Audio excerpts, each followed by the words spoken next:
Our heroes did not come from a future where everything has gone horribly wrong. They did not travel back in time to save the world from a bleak or miserable fate. As a matter of fact, all they want to do is find a way back home as soon as possible. Time passed without much of note happening. Despite everything, Team 7's laissez-faire attitude towards their presence in the past had raised some eyebrows amongst those who didn't know the truth of the situation, which was everyone but them and Hinata, but not much of importance had really changed. Mostly it was little things, like Naruto playing more frequently with Konohamaru and friends, and Sakura introducing Sasuke to her parents. Despite them both being physically 12, said introduction was still infinitely less awkward than the last time Sakura had brought her teammate-turned-enemy-turned-teammate-turned-husband-turned-teammate-turned-boyfriend home for the first time. Less complicated too, and of course Naruto took no small delight in molding the once more malleable minds of Udon and Moji. Konohamaru may have been his faithful protege even as an adult, but Ebisu had regretfully gotten to the boys' teammates and made them dreadfully ordinary.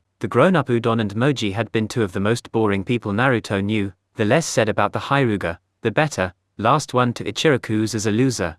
The former Lord's 7th Hokage jeered, cackling as he shot down the street. No fair, boss. Wait for us. Naruto Nyaichin. Hold up, you cheater, don't go so fast. The Konohamaru Corps chased after their boss idol, Naruto Uzumaki, following him through the streets of Konoha, huffing and puffing as they tried to keep up with the faster, seemingly inexhaustible blonde. Konohamaru and friends made quite a sight, with their ruddy faces screwed up in concentration. Naruto beamed as he led the young academy students up and down the streets, laughing and whooping as he darted nimbly around pedestrians. He kept a steady pace 3 strides ahead of the trio at all times, leading the kids on a merry chase through the village. Don't be sore losers, now, Naruto cheerfully called over his shoulder. Ha, just run as fast as you can. Maybe you'll even catch up, if you're lucky. He peered over his shoulder just in time to see a red-faced Konohamaru reply to this statement with a very rude hand gesture. Naruto laughed. Is that all you've got? Hurry up.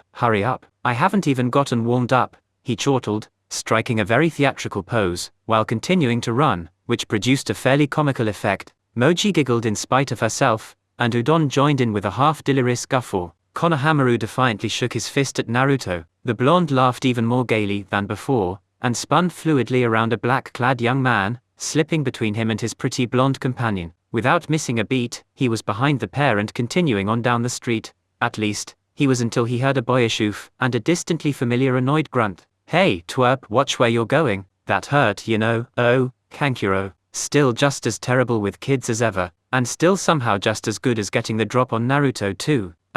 Let go of me, you big jerk.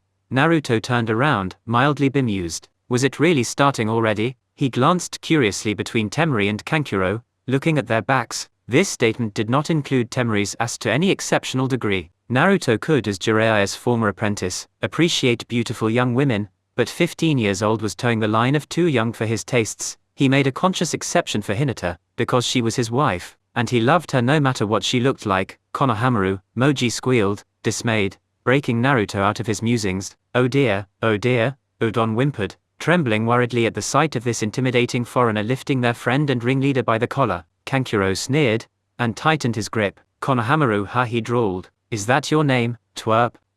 Talk about uninspired. You Konoha pansies. Temari scowled, impatiently side-eyeing her middle brother. Don't waste your time on this brat, Kankuro, she said coolly, evenly. It wouldn't be worth the trouble. Kankuro rolled his eyes. Who cares? I'm just gonna teach the punk to watch where he's going, he said dismissively. You could say I'm doing him a favor, really. It's a very valuable life lesson. Konohamaru swung his legs mutinous. Had his captor been a little less astute, the lad might have scored a hit on the older boy's shin. Kankuro was nothing if not prudent, however, and he deftly evaded the lad's flailing. Let me go, Konohamaru snarled, thrashing angrily but ineffectively. His increased resistance seemed to rile up Moji and Udon, who clenched their fists and advanced on the much larger Kankuro. Temari sighed and inched away from her brother, looking like she had no patience for this stupid macho posturing. Kankuro snorted, and curled his free hand into a fist. You should be more respectful to your elders, he sneered, bringing his knuckles up in a blur. Naruto caught Kankuro's first before it even came close to touching Konohamaru,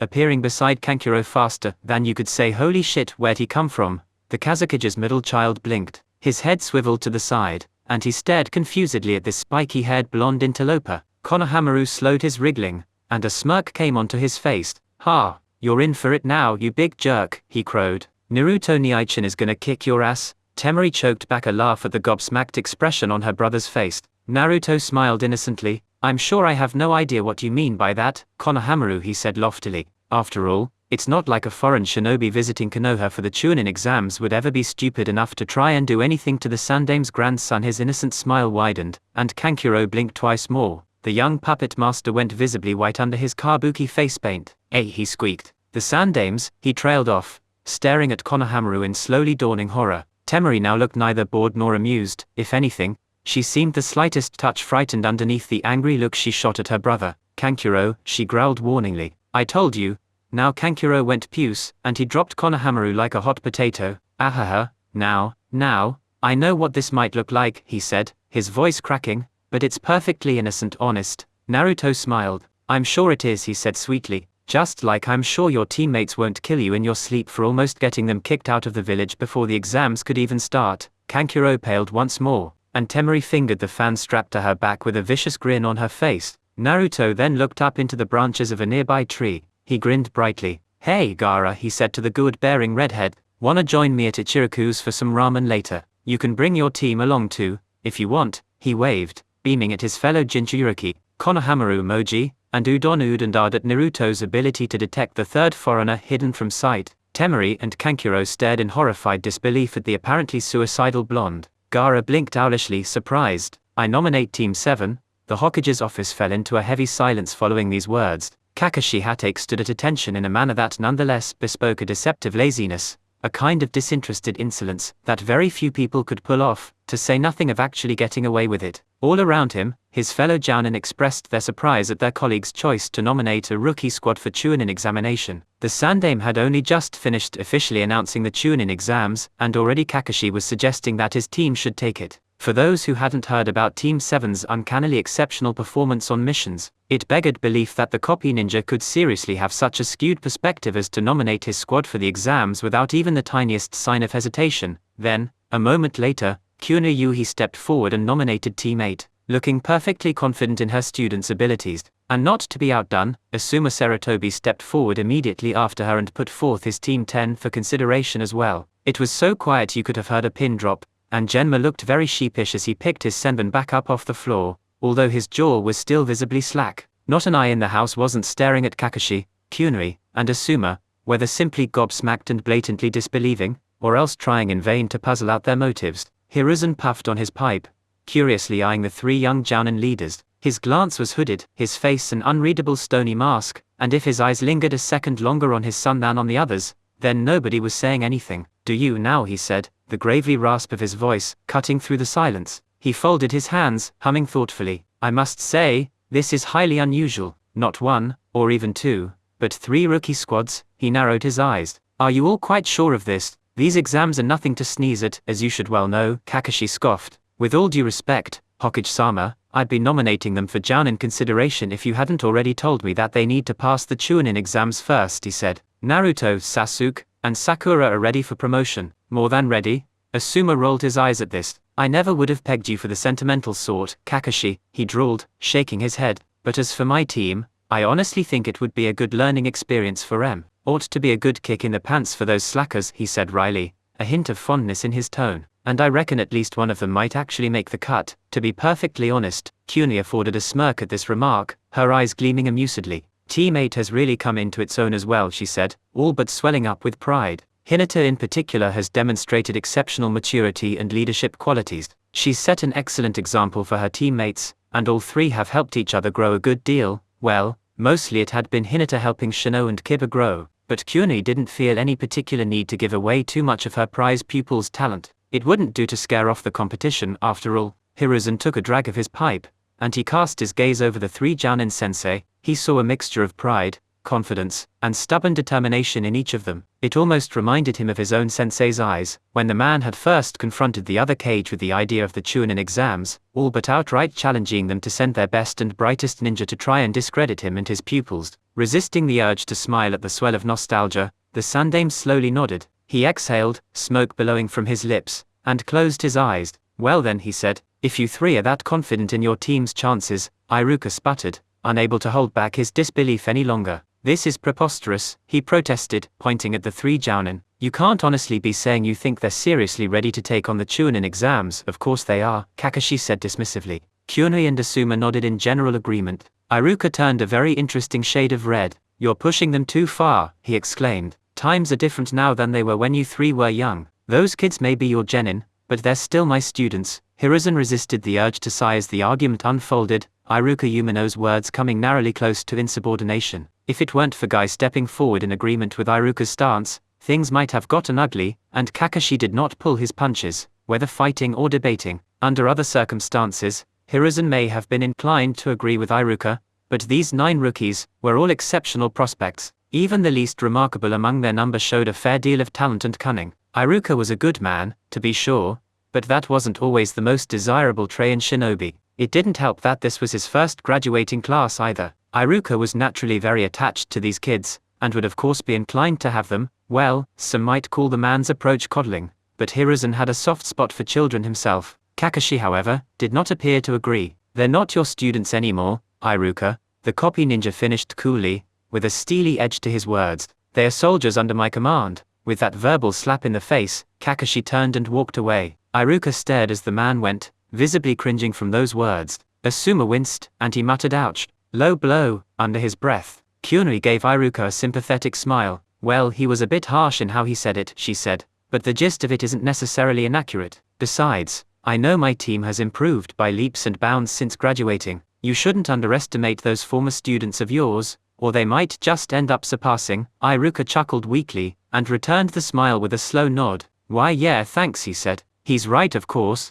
haha, I guess I'm just a little upset to see them growing up so fast. Kyunui gave him a comforting pat on the shoulder, before turning back to sidle up next to Asuma as other Jounin sensei proceeded to nominate their own teams for the exams. Shino was a quiet sort of fellow. Even when spoken to, he did not talk unless he felt like he had something of genuine importance to say, and he was never needlessly loud.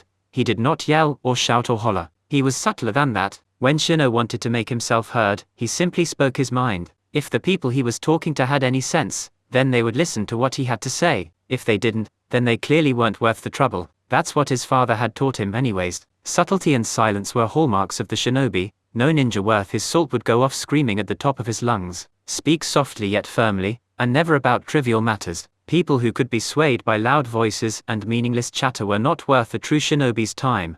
That's what he had learned from his father. Kiba was an idiot, impulsive and obnoxious, and far too quick to anger over little and meaningless things. The hound user practically defaulted to violence as the only worthwhile method of problem solving, and he pretty used his head only as far as physically bashing it against the nearest obstacle. He was loud and fickle and impulsive, the very antithesis of everything Shino had been taught to value in a ninja. However, Kiba was also fiercely loyal, as quick to make friends as enemies. He had not been put off by the Aburame Haiden like most would have been, rather, he thought it was wicked, which he would say with a thumbs up and a toothy grin. Shino had never before encountered someone who could earnestly call his Kikeichu colony cool. It was a rather nice feeling, in all honesty. Kiba was probably the first real friend Shino had ever had outside his own clan. Despite their differences, he and Kiba were fast and true, and as thick as thieves. They butted heads plenty, in their own little ways, but at the end of the day both the Aburame and the Inuzuka highly valued camaraderie. Even if their ideas of it were as different as night and day, loyalty was still something that both prized above all else. Under other circumstances,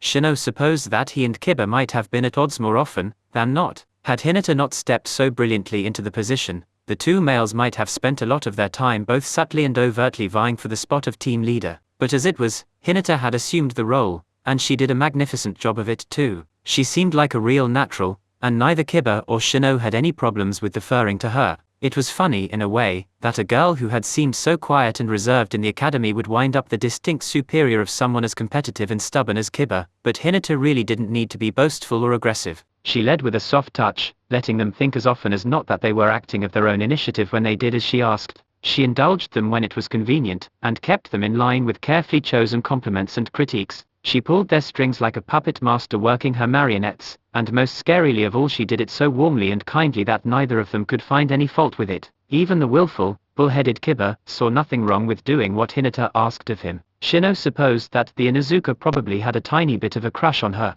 Not that he could criticize this. He himself felt rather quietly giddy whenever he could sneak a covert glance at Kyunui-sensei, and perhaps intentionally messed up his kata once or twice just so she would correct him. This was only natural, of course. She was a very lovely, very mature woman, appointed with teaching and guiding them, and Shino was at that early, pleasantly confusing stage of puberty, where he was just starting to really enjoy being around the opposite sex. However, he also knew that Kuni and Hinata were each interested in someone else, and that it was very unlikely either of them would ever give him or Kiba the time of day. And Shino was okay with that. Kiba may have been in denial though. "Yeah, I think we're definitely gonna breeze right through this," the tattooed lad quietly boasted as they strolled up to the 3rd floor of the academy. "Those other losers don't stand a chance against me and Akamaru." He grinned at Hinata, who smiled indulgently and nodded. "If you say so, Kiba-kun," she said politely. She spoke his name fondly, like that of a good friend or a close sibling. Kiba may have misinterpreted this. "You won't even need to get your hands dirty, Hinata," he said, grinning cockily.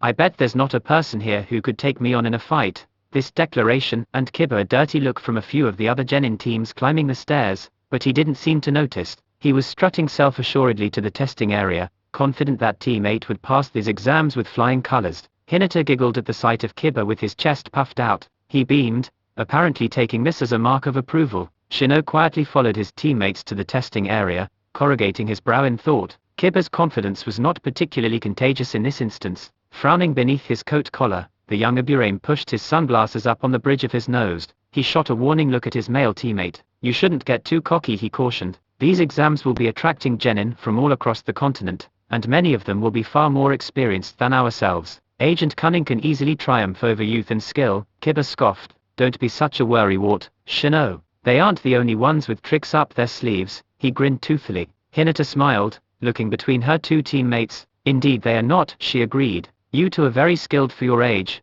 Shino and Kiba looked at her. "Ha," the latter guffawed. "If we're skilled, then you're a damn genius." Shino nodded. "You're easily the strongest member of this team," he said. "We know this because we've seen you in action." Kiba blushed. "Yeah," he said, scratching his cheek. "You've done some damn good work. You know, with your kata and training and all, you two have improved markedly more than I have," Hinata said with a dismissive wave of her hand. "My own skills are," she shrugged, trailing off. A result of actually being 10 years older than both of you put together went unsaid, and her true meaning passed right over Kiba and Shino's heads. As far as they knew, she was just being modest. They couldn't possibly appreciate that. Out of the 4 people to have come back in time, Hinata Uzumaki ne Hyruga was actually the least powerful. She was just skilled by the standards of ordinary humans. Compared to monsters like Naruto and Sasuke, well, Hinata was just as good as an elite jounin, maybe on par with some of the lower tier Kage. In contrast, Sakura was pretty much second in power only to her teammates. Theoretically, the Pinkette was good enough to go toe-to-toe with Hashirama or Madara at the top of their game. "Excuse me, miss, but what might your name be?" "Well, speak of the devil." Team 8 came into an open area, a landing between stairwells. They were not the only ones there. Sakura, oh, a most beautiful name for a most beautiful maiden. A bowl-cut, black-haired youth in tight green spandex struck a pose that might have been cool 2 generations prior, standing before the members of Team 7. "Please, Sakura-san,"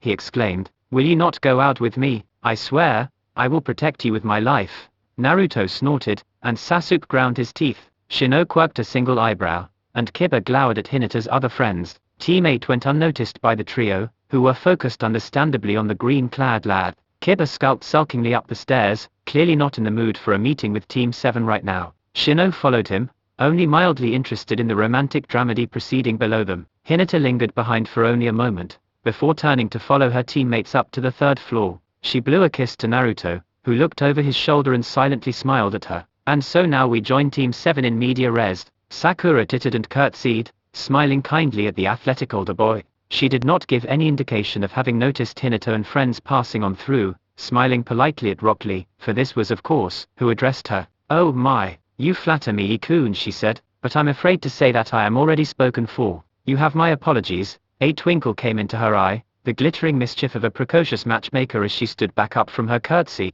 "Perhaps you should try looking a little closer to home," she suggested, thinking of a certain teammate of his. Lee cocked his head to one side, staring at Sakura uncomprehendingly. "You are spoken for already," he said, sounding miserably disappointed. Sakura's smile softened, and she felt a pang of sympathy for the poor, impressionable lad. He couldn't really help being such a sucker for a pretty face, and Sakura was very pretty, in her personal opinion, so Lee could hardly help himself. "I'm sorry," she told him, smiling sincerely. "You seem like a very nice guy, and I'm sure there's a girl somewhere out there who would be glad to have you, maybe even someone you already know," she suggested again, thinking of a certain brunette. Sasuke resisted the urge to roll his eyes. Sakura had been insisting for years that Lee and Tenten could make a perfect couple, and nothing he said could dissuade her from this notion. She was very stubborn when it came to matters of romance, and Naruto did not help things on that front either. If anything, the blonde had taken to egging Sakura on, and encouraging her more troublesome matchmaking proclivities. Sasuke himself could not give less of a damn about other people's sex lives, but Naruto and Sakura were always hatching harebrained schemes to pair off their friends and acquaintances. At least 2 marriages had come about as a direct result of their machinations, Choji and Keru, and Kiba and Tamaki, plus a number of brief flings and one-night stands. He could still remember their rather disastrous go at hooking up Shino with Kiba's sister. By the time the dust had settled, nearly 30 people were in need of hospitalization, and several million ryo in property damage had been done, and that was just the first date. Sasuke fought down a shudder, and decided that it would be in everyone's best interests for him to intervene now. For every happy couple to result from Naruto and Sakura's compulsive matchmaking, there were a half-dozen explosive breakups, and more than a few strongly worded restraining orders. He was not in the mood to see what kind of drama could erupt from a self-destructed Lee-Ten relationship. "Lee," the Uchiha heir growled the taijutsu specialist's name. "Weren't you going to challenge me to a spar?" Lee blinked. He frowned, and turned to stare at Sasuke.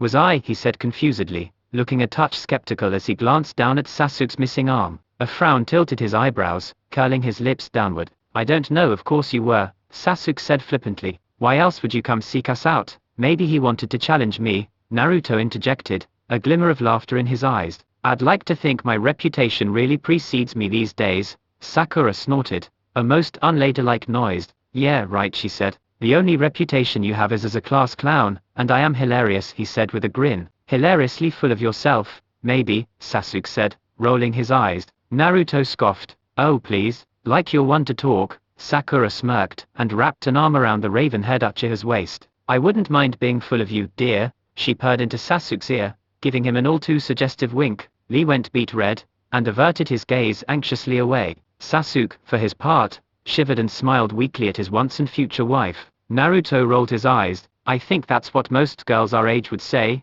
he quipped. "If, you know, they had the guts." Sasuke made a face. "I don't know," he muttered. "Some of those fangirls were pretty forward last time around, and that's before even counting the likes of Karin." Naruto looked momentarily confused at this statement. "Man, really," he said thoughtfully. "Too low for Lee to hear. Damn, I'd almost forgotten. By the time I got to know her, she and Sujetsu were pretty much already an item." "It's surreal, isn't it?" Sakura whispered in agreement, softly giggling. "To think that dumpy, mothering housewife used to be one of Sasuke-kun's most aggressive fangirls." "She mellowed out a lot after the first few kids," said Sasuke, with a nod of agreement. "Thank God," Sakura nodded, and tightened her arm around Sasuke's waist. With a playful grin, she leaned in to plant a kiss on his cheek. How many was she on? She wondered meaningfully. "I can't seem to recall. Last I heard, she and Sujetsu were trying for a 7th, Sasuke said, a hint of disbelief in his expression. "Lord only knows how she kept all those brats fed. She always wanted a big family," though Naruto interjected. "Or so she told me, at least." "Yeah, I think she said something similar to me, too," Sakura nodded. "And I suppose Sujetsu could make a decent amount of money with his mercenary work. He participated in lots of medical experiments too, I understand," Naruto added. "Really?" Sasuke cocked an eyebrow. "That's a surprise to me," the blonde shrugged. "He said it was nostalgic." Sakura pulled a face. "That is so weird." "I know, right? Always knew that guy was messed up." Sasuke snorted back a laugh. Lee was at a loss for words as he watched Team 7 carry on talking. He stared, rooted in place by an awkward mix of indecision and politeness, as the trio turned to continue up the stairs, seemingly forgetting him completely. He blinked owlishly. "I wonder what Sakura-san meant by someone closer to home." He quietly puzzled. Perhaps I should ask Tenten. Maybe she'll know something about it." As Sasuke, Sakura, and Naruto disappeared up the stairs, Lee turned and left to look for his own teammates. They are both girls, after all. Tensions in the waiting room were dreadfully high. Genin squads crowded every inch of the room, many of the older ones surly and antsy and just itching to see some blood. Ninja from all over the continent were there, representatives from villages as far-flung as Suna and Ame, eager to bust some heads and prove their worth. Most of these genin were a fair deal older and more experienced than the rookie 9, even Team Guy had only been in active duty for a year and change, to say nothing of cells 7, 8, and 10. But most of the other competitors were hardened, battle-tested shinobi, and almost none of them had any patience for little children. Inoyamanka did not seem aware of this, as she scanned the room for her crush. She was standing with her teammates, Shikamaru and Choji, not too far from the entrance. Pale blue eyes flicked sharply over the crowd, clear and penetrating as they searched for Sasuke. A civilian might have been unnerved by Ino's eyes,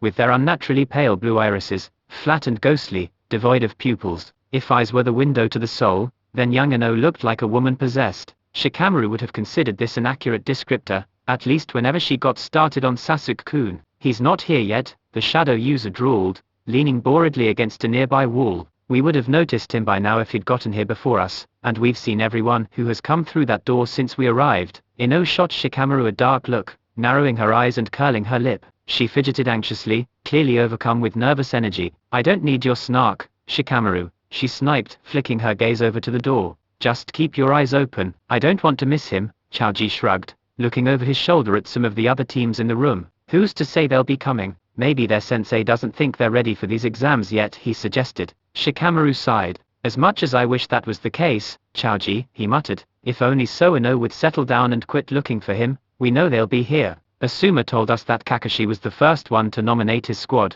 Remember? Choji got a thoughtful expression on his face, and he slowly nodded his head. Oh yeah, that's right, he said. I'd nearly forgotten about that. He cocked his head, looking askance at one of the other Konoha teams. I dunno then. Maybe one of them didn't feel up to taking the exams. Asuma-sensei told us it was an all-or-nothing sort of deal, you know, that you need to be in a team of 3 to participate. Sasuke-kun is more than ready for these exams, Ino hissed, giving Choji the evil eye. She took a deep breath, slowly shaking her head. He was never the sort to back down from a challenge. Back when we were all at the academy, I don't see why he would feel the need to start now, and Naruto's too dense to even consider that the Chunin exams might be too much for him, Shikamaru drawled, eliciting a nostalgic chuckle from Choji. He's not the brightest, or the strongest, or the most skilled, but that moron's as stubborn as all get out. Ino frowned, her expression darkening. You don't think Sakura would choose to hold Sasuke-kun back, do you? She said. I know those two have been getting close, but if she thinks I'll forgive her for something like that. She clenched her fists, and her eyes flashed.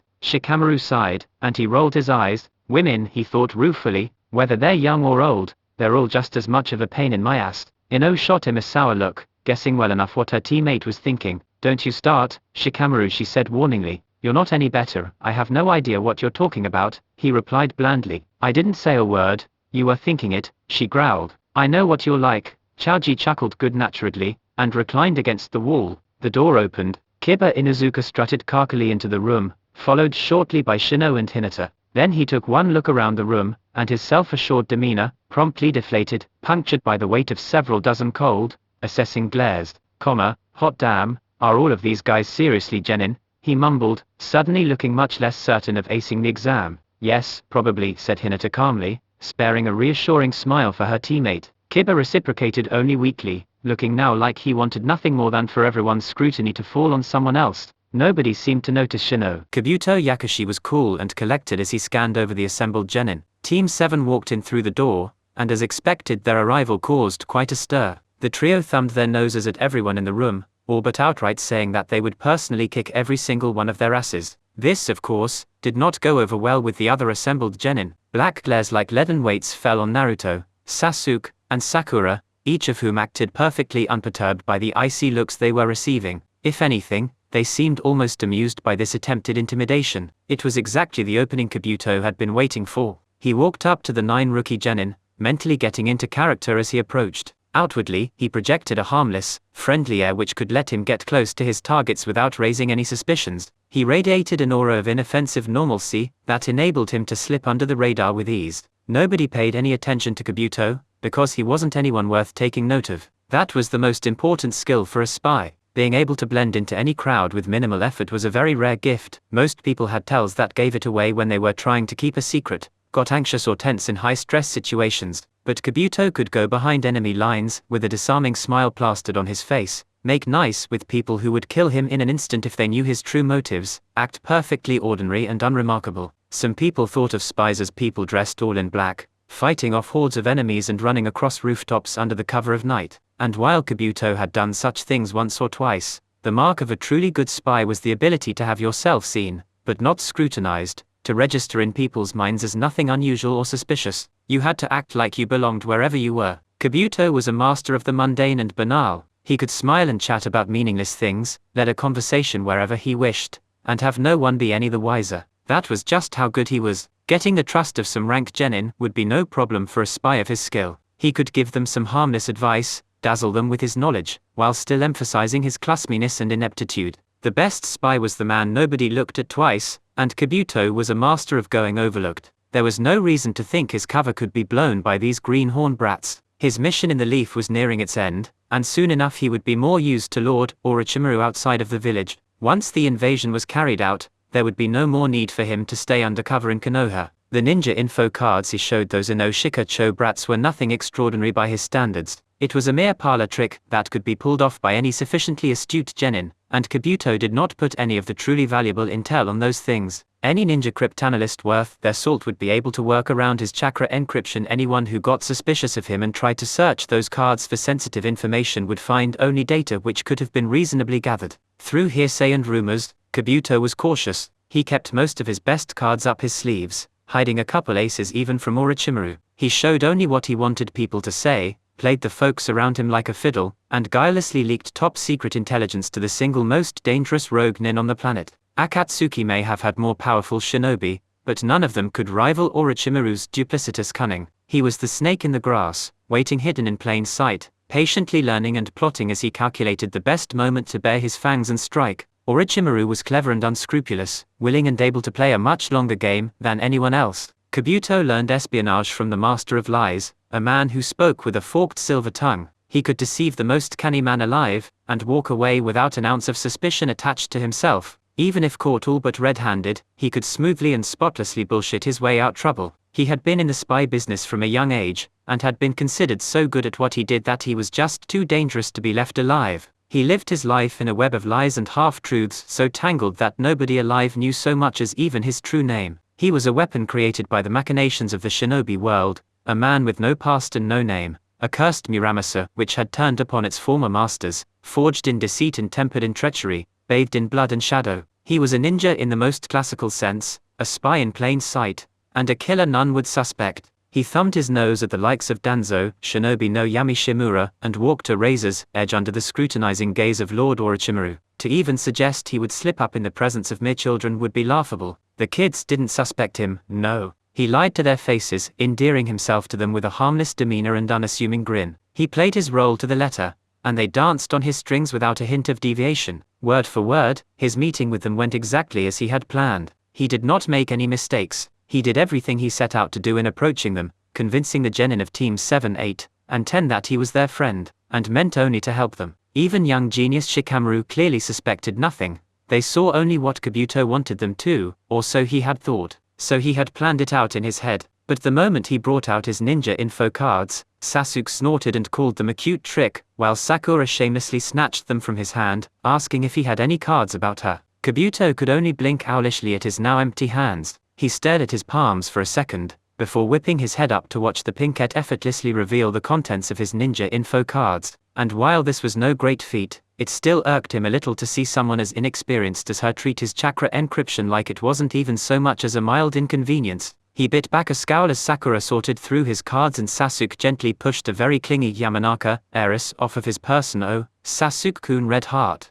Even with just one arm, I know you're good enough to beat everyone here, Red Heart. He watched Naruto peek over Sakura's shoulder, humming occasionally, or nodding his head, as he looked over the cards. Hey, I think I remember that guy, he said to one card, and, wow, those are some shitty stats, he commented on another. I wonder how up-to-date ours are. The way he said this last sentence set up a small, paranoid warning flag somewhere in the back of Kabuto's mind. But before he could think any more on the intonation of the blonde's words, Sasuke interjected with a scoff. If he had our real stats on those cards, he wouldn't be acting so condescending, the Uchiha said, shooting a seemingly amused look at Kabuto, with an expression like he was watching a foolish child try to climb a tree that was much too tall for them. Naruto hummed thoughtfully at this, and Kiba rankled at the implication of Sasuke's words, snapping, Team 8 is gonna leave you losers in the dust. Young Hinata giggled at this, her eyes twinkling, and Shino's expression was unreadable. You shouldn't underestimate them, she said to her teammate. Naruto-kun and his friends are very strong, Kiba seemed to wince at this statement, and he shot a glare at Naruto as if the boy was somehow solely to blame for Hinata's high opinion of Team 7. Shino put a hand on the Inuzuka's shoulder, earning himself a scowl from the boy and a short growl from his dog. Chaoji was eyeing Akamaru with a thoughtful look, as though sizing up a Christmas goose, and Ino was alternating between glaring at Sakura and making doe eyes at Sasuke. Shikamaru looked like he wanted nothing more than to find himself a nice quiet corner and be rid of all this noise, but a look from Ino stopped him from wandering off. Sakura's face lit up as she spotted a card with her picture on it, and she held it up to the light as though checking for a watermark. Naruto took one look at the card and let out a laugh. "Oh wow," he said, his eyes gleaming with mirth. "He's got your measurements right there for everyone to see." For a moment Kabuto was bemused by this statement, but he was distracted from his confusion by the sudden thought that Sasuke was going to snap and rip out his throat, judging by the look on the boy's face. But then Sakura lightly swatted Naruto on the back of the head and told him not to go spouting off bald-faced lies, which greatly lessened the intensity of Sasuke's death glare. Kabuto couldn't help but feel relieved at that. Sakura, turning her attention back to the card, gave the listed stats a scrutinizing glance. "Let's see," she muttered. "Ninjutsu rated at 2, Taijutsu as a 1, 3.5 Jinjutsu, that's almost close to accurate strength, speed, and stamina are all listed around a 1. Wow, that is really off, man, those are all way outdated," Naruto remarked, letting out a laugh. "Definitely," Sasuke remarked, and he shot Kabuto an almost amused look. There was a smile in his onyx eyes that both galled and relieved the spy. At least Sasuke no longer looked ready to kill him. That was definitely a plus. Ino looked torn between taking the piss out of Sakura for the girl's apparent boasting and agreeing unconditionally with whatever Sasuke was saying. The internal conflict was visible on her face, and after several seconds she finally settled for a weak, half-hearted chuckle. Shikamaru cocked an eyebrow at the members of Team 7, before sighing and muttering something that sounded a lot like troublesome. Kiba looked a mix of perplexed and disgruntled, and Shino stood quietly at the edge of the group. "I wonder what he has on Naruto-kun," Hinata posed the question with a guileless smile,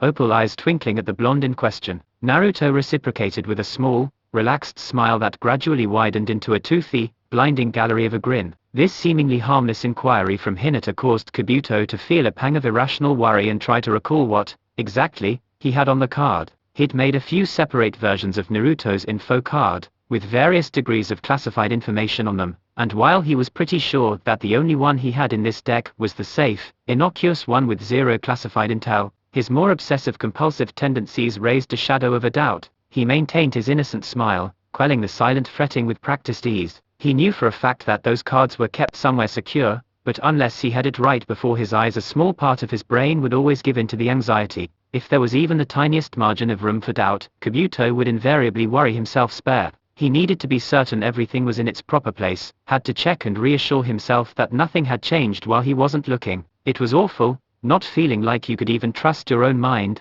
but Kabuto's line of work had taught him to second-guess everything. Kabuto quietly took a deep breath, telling himself to calm down even as he kept the smile on his face. His expression did not falter, not even once. He hid his doubts with a practiced ease. He watched Sakura shuffle through the deck for a few more seconds until she found what she was looking for. "Here it is," she said cheerfully, holding up the card. It contained a copy of Naruto's first go at an identification photo, hands and face painted white and red in flashy kabuki style. A few of the other rookies snorted or sniggered at the picture, while Naruto smiled and bowed, as if answering to the cheers of an adoring audience. Thank you," Naruto said with a chortle, gesturing theatrically. Hinata giggled, and Sakura guffawed at the picture. "Oh god, I thought you were joking about that," she said, pointing at the picture. "You seriously tried to get that registered as your ID photo?" Naruto beamed. "I did indeed," he declared proudly, "and I would have gotten away with it too, if it weren't for that meddling old man." Sasuke choked back a swear and shot Naruto an evil look. "Oh, you complete and utter bastard," he said. "You're the one who put those kids up to it." Naruto did not deny this, he simply flashed a grin at him. Kabuto stared blankly however, feeling a sudden rush of paranoia. He did a good job at hiding his worry, but only his foundation training and extensive medical knowledge managed to keep him from hyperventilating as he stared at the ninja info card in Sakura's hand. He had not made any cards using that image. Sakura suppressed a mischievous snicker at the flash of worry on Kabuto's face, and she shared a knowing grin with Naruto. It was at this point that Ibiki came in with the other examiners, barking orders at the genin and drawing all attention to himself before any fights could break out. Kabuto took this chance to snatch his cards back from Sakura's hands, trying to hide his sudden anxiety with a friendly smile that came out looking more like a pained grimace. "Listen up, you maggots," Ibiki barked. These are the Chunin exams, not some namby-pamby tea party. He shot a piercing look at Team 7, in particular, who were smiling far too innocently for his liking. You will shut up, do as I say, and pray to whatever gods you might believe in that I don't decide to come over there and shove a boot up your ass. Do you understand? Sakura chuckled at this show of intimidation the interrogator was putting on. It was amusing to her, not least of which, because she knew old Ibiki Marino to be a great big fluffy teddy bear when he wasn't on duty. She caught Naruto, Hinata, and Sasuke's eyes, and they smiled at her. Clearly, they shared her opinion. The other examiners led the crowd of anxious examinees into the testing room and instructed them on where to sit. Teams were split up, and genin were seated in a seemingly random arrangement. Hinata made a little game of trying to guess which of the test takers were Chunin plants as she waited to be seated. So far she had marked 3 likely candidates, as well as a few more maybes. She didn't recognize most of the leaf ninja here, outside a select memorable few. Either they had changed considerably with age, or, more likely, had died in the Sand Sound invasion, or one of the other subsequent conflicts. She frowned at this depressing thought, and glanced curiously over at Sasuke. Her husband's best friend was the sort of man who kept his thoughts close to his chest, and not many people could accurately read him. Hinata was one of them, with the insight of her Byakugan, and Naruto was another, with Ninshu and his preternatural empathy. Sakura of course knew Sasuke best. The man couldn't have hidden anything from his wife, not even if he wanted to. She could read him like an open book. Hinata idly watched an examiner point Sasuke to an allocated desk behind an older Konoha genin. She saw his eyes travel over the room as he walked to his seat, scanning over the Rookie 9, and Team Guy, and the Sand siblings, and the Oto Nin too. Onyx orbs fell at last on Kabuto Yakashi and his teammates. The flicker of emotion that passed across his face was so slight, and so quick, that barely anyone could have caught it. Hinata did though, and she felt the urge to sigh. Please watch your temper, Sasuke. Naruto told you to refrain from doing anything rash. Almost as though he heard this thought, Sasuke shot a glow at Hinata as he reached his desk. She frowned at him as he sat down, silently reminding him that it would be imprudent to kill or maim someone who was ostensibly a fellow Konoha shinobi. He rolled his eyes at her, but seemed to get the message. Hinata smiled, relieved, and went to her assigned desk as well. It felt distantly familiar, and sure enough Naruto was seated beside her a minute later. This was a bit of a surprise. The odds of their seating arrangements being the same now as they were last time were phenomenally low, according to Sakura, but here they were all the same, in the very same spots they'd had last time. Naruto met her eyes, and she saw that he noticed this as well. Their elbows brushed together for a split second, and she heard her husband's voice in her head. Sakura knows a lot about math, but I guess she doesn't know everything. He felt a bit smug in this thought. Hinata resisted the urge to smile. Naruto had been the most stubborn doubter of Sakura's assertions. I think she was working under the assumption that our seating arrangements were randomly selected, she thought back, or else that the process for determining them used variables which would be altered by our changed actions in the past. She could feel the moment of incomprehension in her husband's mind, and she could see his face screwing up in thought, not the face he wore with this 13-year-old body, but the face of the 7th Hokage, the man who had fathered her children, and not the boy she'd long ago had a crush on. She giggled inwardly, thinking of how cute he looked when he was puzzled. A fraction of a second later, recognition zipped through Naruto's brain, and he mentally beamed at her. That makes sense, he thought. Sakura'll probably be annoyed that her theory didn't hold true, though Hinata's mind brushed Naruto's, and warm affection seeped into his awareness like butterfly kisses, dancing across his cheeks. She felt a thrum of happiness, the emotions she had come to associate with the reflexive impulse of macho woman mine. She's a scientist, she assured her husband. One disproven theory just means a chance to explore alternate hypotheses, if you say so. Naruto thought back, feeling a tad skeptical. The link broke, and Hinata shrugged. Naruto smiled, and returned his attention to Ibiki. They were given their instructions, and told about how their tests would be graded. Once the pertinent questions had been answered, he then instructed them to turn over the exam sheets on their desks and begin. The 7th Hokage took one look at his exam sheet and felt the urge to laugh. Only half of the problems made no sense to him. This time, that was a considerable improvement.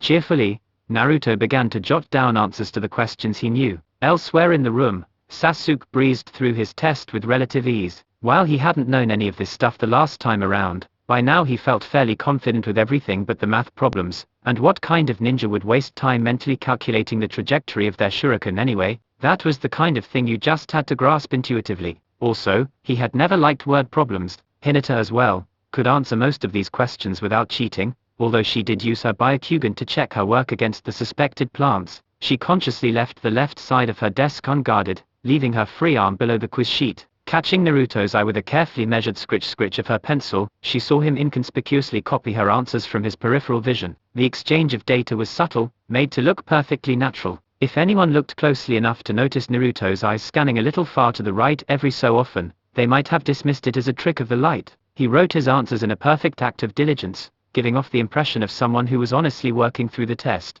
The key to getting away with cheating was knowing how to look like you weren't cheating. Not that the author is speaking from experience, or anything, ahem. And of course, Sakura finished answering the first 9 questions before even 5 minutes had passed. Then she turned her paper over and began lazily doodling a very graphic love scene on the back of her test. She smiled dreamily, drawing a strikingly good representation of her husband as an adult making hard and hungry love to herself as an adult. Halfway through drawing the picture, Sakura got a wicked smirk on her face and started drawing in an unmistakable adult Ino, making out with Sakura's adult self. She had just been putting the finishing touches on adult Ino's hands when she felt the familiar sensation of her friend's mind transfer jutsu taking hold. Repressing a devilish snigger, Sakura permitted the technique to take hold. Ino in Sakura's body stared at the back of the pinkette's test sheet for 3 whole seconds, before she properly registered what she was looking at. Then, naturally, she leaped out of her seat and shrieked hysterically. Sasuke rolled his eyes, knowing the examiners would probably deduct a few points for this outburst, while Naruto snickered, detecting the mortified embarrassment rushing from Ino. Sakura, sit back down and shut your mouth,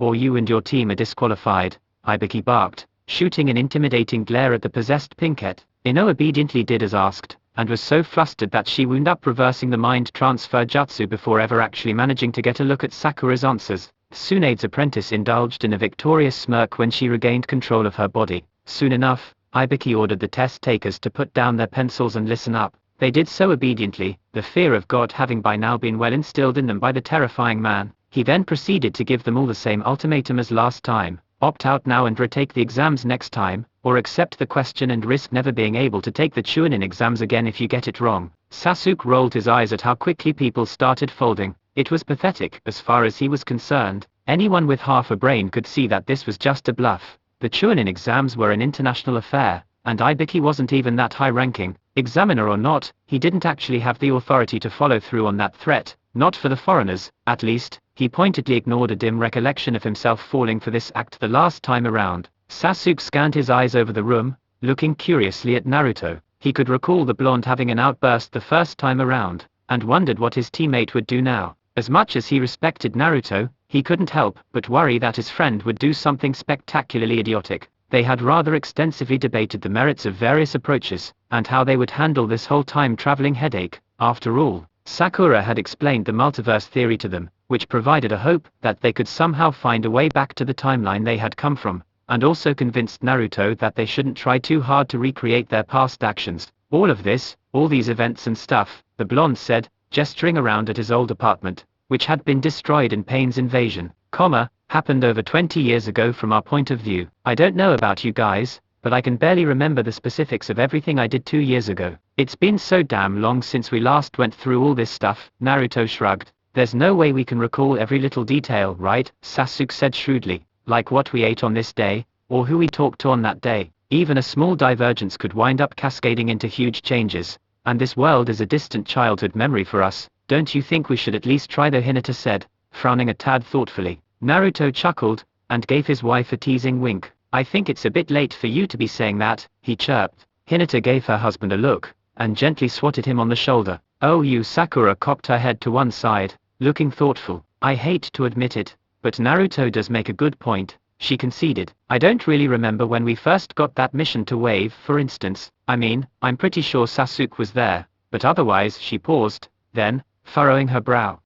He was there, right? Naruto frowned. I think so, he said. Didn't he die for a little bit there? I do believe I would remember if I had died. Naruto. Sasuke replied dryly. No, I'm sure of it, Naruto replied. That was the first time I tapped into Kurama's chakra, though I don't think I actually knew it at the time. But I remember you taking an attack meant for me and falling to the ground. You had needles sticking everywhere out of your body and you weren't moving, remember? We were trapped inside those ice mirrors. Ah, that sounds familiar, Sasuke said, a hint of recognition in his eyes. We were fighting Zabuza's apprentice, Shiro, something or other. I think that was their name.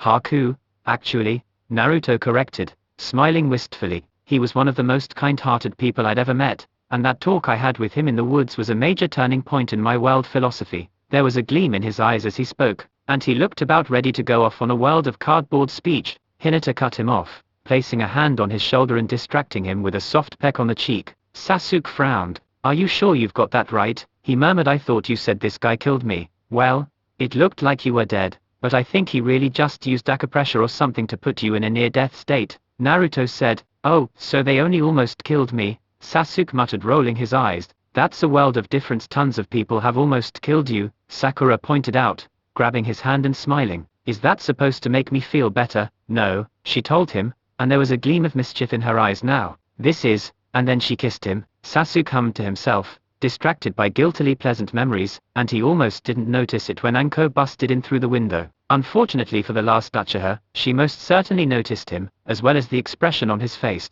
While Sasuke still felt a little uncertain as to whether it was really okay for him to still enjoy kissing and holding his wife now that they were both reverted to around the physical age of 13, he would be lying if he said that going back in time had made her any less amazing of a kisser, or had made that magnificent brain of hers any less sexy. And lost as he was in distracted recollections of some especially sweet smooching, he happened to have somewhat of a, well, blush on his face. Sakura was a very aggressive kisser. Unfortunately for Sasuke, Anko happened to see this blush, and to notice him staring straight ahead, seemingly right at her. The impish special Jounin's eyes lit up like the Christmas tree from hell even as Ibiki informed her that she was early. She grinned a toothy, devilish smile which promised mischief and mayhem for anyone foolish enough to cross her path. And it was with quite a smug look on her face that she turned to Ibiki and called him out on letting so many kids pass the first phase. Naruto and Sakura were very amused to notice this. Sasuke would be considerably less so when he found out everyone who had passed stage 1 of the exams was given directions to a training ground on the far edge of the village,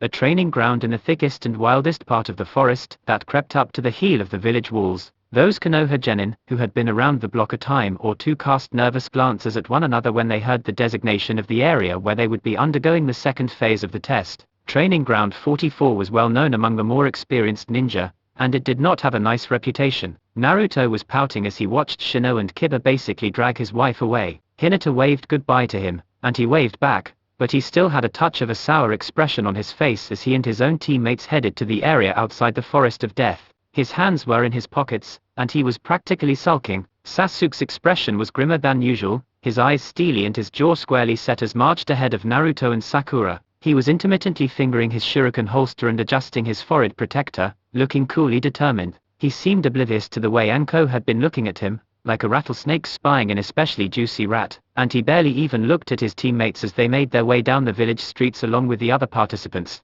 His mind was clearly on very serious matters, or at least matters he took very seriously. Dark eyes glanced furtively around, suspiciously eyeing several of the foreign genin. Lips were pursed, drawn tight and thin, and he muttered in the back of his throat. When they were nearly at their destination, lagging a couple minutes behind most of the other genin, Sasuke quietly addressed his teammates. "There are going to be some nasty snakes in that forest, you know," he said lowly. "Ones as venomous as any we've ever seen." Sakura and Naruto caught his meaning right away. It wasn't a terribly subtle code by the Uchiha's standards, but he wanted to certain they understood what he was saying. "We've been bitten before," said the latter, matching Sasuke's pace. "We know the signs to look for, and we know how to draw the poison out. Even the foulest serpent fears the hawk's talons." "How poetic," Sasuke drawled, arching a single eyebrow. "Read that in a fortune cookie, did you?" Naruto shrugged. "A book of proverbs, actually," he confessed. "Hinata got me one for my 30. Well, for one of my birthdays. I wonder if we'll actually run afoul of any snakes,"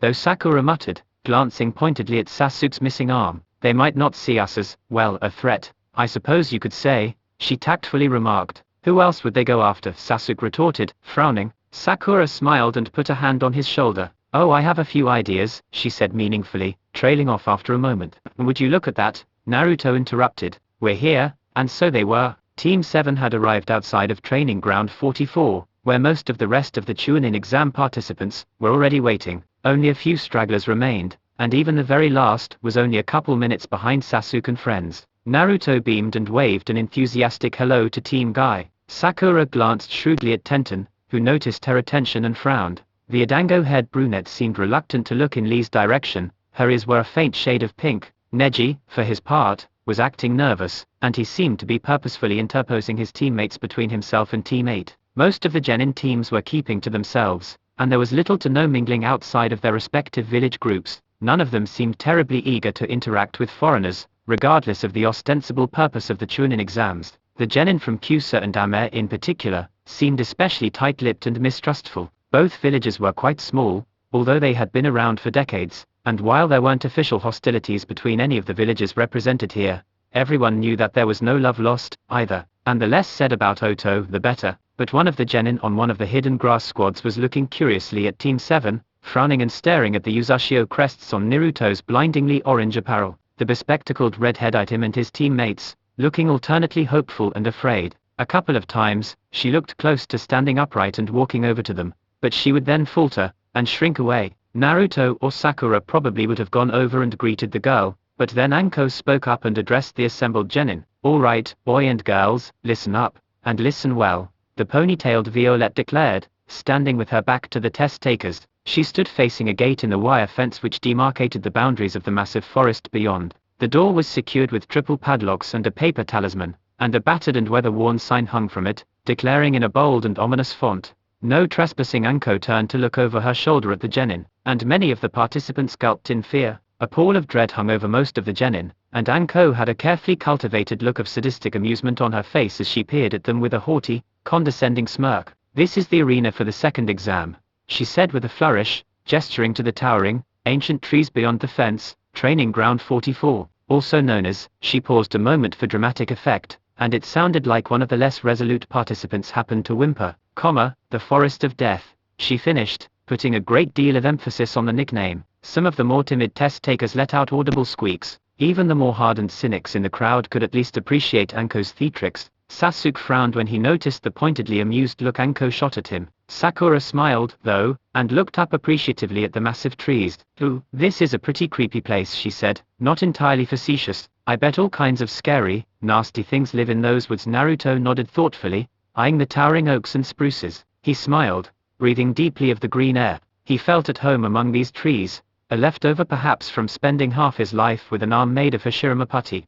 The blonde hummed absent-mindedly. Anko turned to face the genin full-on. Some of the male participants, and a couple females too, promptly found themselves quite hard-pressed to look their examiner in the eye. Even if you couldn't actually see anything through the fishnet, that form-fitting top combined with that trench coat draped strategically over her frame gave off the illusion of being practically naked. The second chief examination officer's eyes sparked with mischief, noticing this, and she widened her grin to show plenty of teeth. "Hair, you twerps are about to learn the reason for that name firsthand," she said, casting her gaze over the captive audience. Amber orbs alighted on Sasuke, who rolled his eyes and scoffed. He looked both unamused and unimpressed. "Please," he muttered under his breath, shooting a disdainful glance at his wife and his best friend. "Don't make me laugh. We could run through this forest with our eyes closed." He spoke too softly for Anko to hear his words, but she could see his mouth and read his lips. She smiled.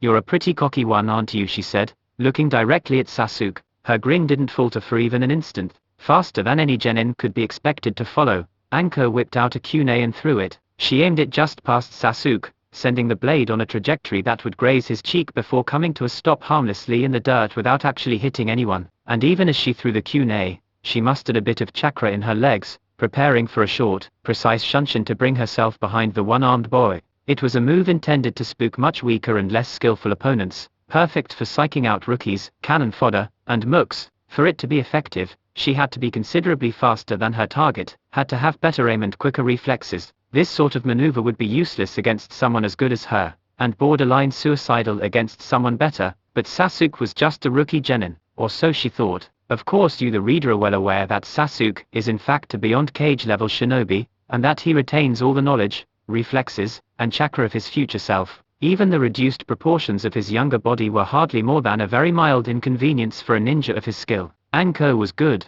she was damn good, but she could not have anticipated Sasuke managing to snatch her kunai out of the air and point it at the spot where her face would be when she reappeared behind him. She wasn't that good. Anko blinked, staring at the pointed iron poised right between her eyes. She had been planning to lean forward and whisper some sweet, intimidating nothings into the Uchiha twerp's ear and maybe lick some blood from the scratch on his cheek just to really freak him out, but it seemed he had guessed her plan. Someone else might have been disconcerted that a one-armed rookie genin had managed to catch their kunai without getting a hair out of place and then flawlessly anticipate the end destination of their body flicker. Uchiha or not, Sharingan or not, that was a hell of a feat, and something that a more paranoid individual might call uncanny, or even suspicious. Anko simply laughed. Well, she said, cheerfully grinning, good on you, kid. You might actually make it out of the forest alive with moves like that, and, seeming completely unperturbed by the fact that a very sharp kunai was only centimeters from her brow, Anko nonchalantly planted a teasing kiss on the boy's cheek. Keep your guard up, handsome, she said,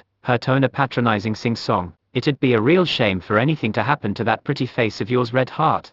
Sasuke blinked. For a moment he stared into space, then his eyes widened, his jaw went slack, and his cheeks burned bright red. He dropped the kunai and recoiled with a yelp, whipping his head around to stare at Anko. He looked stunned and scandalized by the sudden smooch. Anko grinned fearily, Sakura giggled, and Naruto snorted back a laugh. I'll keep that in mind, Sasuke squeaked. You could have fried an egg on his face at that moment, and he slumped forward awkwardly even as he inched backwards from the woman. Laughter gleamed in Anko's eyes, and she was smirking knowingly as she stepped back and turned to once more address the assembled genin. She proceeded to give a short rundown on what they would be doing for the second phase of the exam, casually psyching out the test takers with her cheerfully sadistic act and unabashedly morbid statements. Naruto elbowed Sasuke in the ribs as Anko passed out the consent forms. He gave his friend a rakish grin and waggled his eyebrows, pointing with his eyes to Anko's chest region and signing squeezed melons. Sasuke gave Naruto a covert 3-inch punch to the gut and silenced him with a black look. Not another damn word, his expression seemed to say. He wrapped his arm conspicuously around Sakura's waist,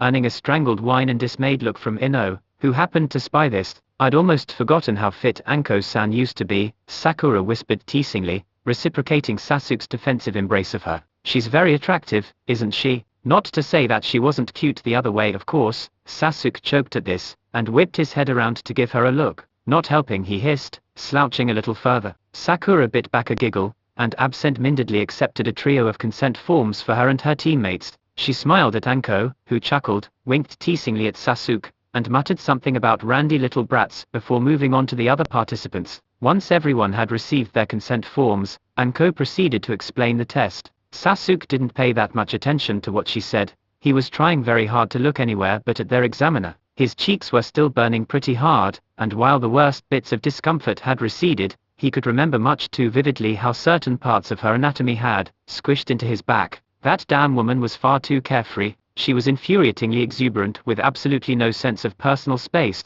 like a freaky, unholy mix of Naruto and Orochimaru. Sasuke shuddered at the thought. Horrifying. When the word was given, the teams darted through the gates and into the forest of death. This was the sort of place that only an Ent or a Makuten user could love, old and wild and preeminently tree-ish, a country that belonged not to fleeting man or beast, but to the ancient and gnarled titans. It was dark beneath the primeval leaves, and an earthy scent of growth and decay hung thick in the air. Genin cells raced into the forest, flitting between the massive trees like ants scurrying about an elephant's feet. Some hurried ahead, others hanging back to lay traps, while others tried their hand at actively seeking out the other teams. Hinata let Shino and Kiba led the way to a spot she vaguely recalled from the last time around. Shino said something about giant flying leeches, and Kiba made a cocky remark about home team advantages. The idea, it seemed, was to lie in wait for a foreign team to run afoul of the native fauna and take their scroll when the leeches attacked. My colony can produce pheromones to deter most of the indigenous predators, so we should be safe, Shino said. But most of the other teams won't have such an advantage, right? And a Kamaru can warn us about anything that wouldn't be afraid of your bugs, Kiba agreed, nodding eagerly. His eyes were bright with enthusiasm, and he was grinning toothily. Survival exercises were his bread and butter, and Shino was similarly adept. This particular test would be a piece of cake for Team 8, and sure enough, almost right away another team came stumbling into the area, and fell prey to the leeches. Horrified screams rang through the woods, and Hinata was tempted to step in, especially when she saw the leaf headbands. We should probably get those leeches off of them, she suggested to her teammates when the last of the unfortunate genin fell unconscious. It wouldn't be very patriotic of us to leave fellow Konoha ninja in such a state. Kiba gave her an odd look at this. Shino hopped down and started to rifle through the insensate genin squad's pockets. They signed the waivers, Kiba said with a shrug. Everyone in this forest is an enemy, but what kind of enemy? Hinata asked him rhetorically. Certainly there are some people in this forest I would not object to leaving like this. She thought of Kabuto and his teammates, in particular, and Orochimaru as well. He was somewhere in this forest even as they spoke, probably tracking down Team 7. Her fingers twitched, but there are also many people I would say are only technically our enemies, she continued after a moment's silence. shaking her head and clearing her thoughts, especially the other leaf ninja. Kiba frowned, as though she had just suggested something completely preposterous. Ain't many people here I wouldn't mind throwing to the wolves, he muttered peevishly, no doubt thinking in particular of Naruto and the rest of Team 7. Hinata sighed. Kiba was very loyal to his friends, but it seemed he didn't put much store by nationalism or village chauvinism. In one way, this was a very progressive, egalitarian attitude to have, but it was also frustrating in other ways. I found their scroll, Shino said, calling up to them. It would seem we're in luck. Kiba pumped a fist in the air and crowed victoriously. All right, he cheered. Sucks to be those losers.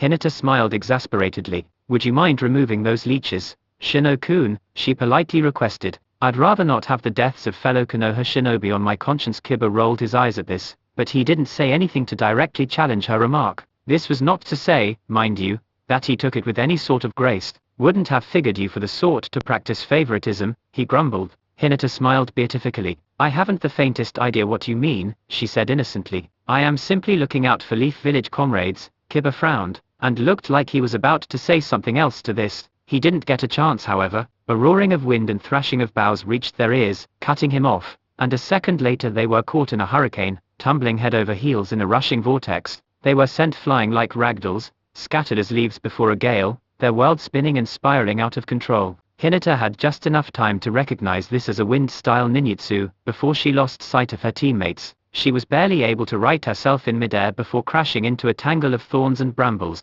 That was not terribly pleasant. She got scratched in places she'd almost forgotten she had, and it hurt like a sumbitch. Mentally swearing a blue streak, she sprang back to her feet and out of the underbrush. She willed her chakra up and out. Pressure built around her eyes, and she felt veins bulged. Her field of view spread out and extended dizzyingly quickly, reaching a distance of several kilometers in a fraction of a second. Oh shit, this is not good. She saw her teammates. Kiba looked dazed, like he'd hit his head on something less than soft, and Shino's colony was buzzing about him in distress. She also saw a giant snake headed towards each of them, and that wasn't even the worst news. No, that honor belonged to the gender-ambiguous grass nin standing before her with a predatory smile and dangerously gleaming eyes. She saw this person's chakra, and knew immediately that it could only be Orochimaru, or at least she hoped it was Orochimaru. It would not be terribly nice to find out there was more than one cage-level shinobi running around the forest of death.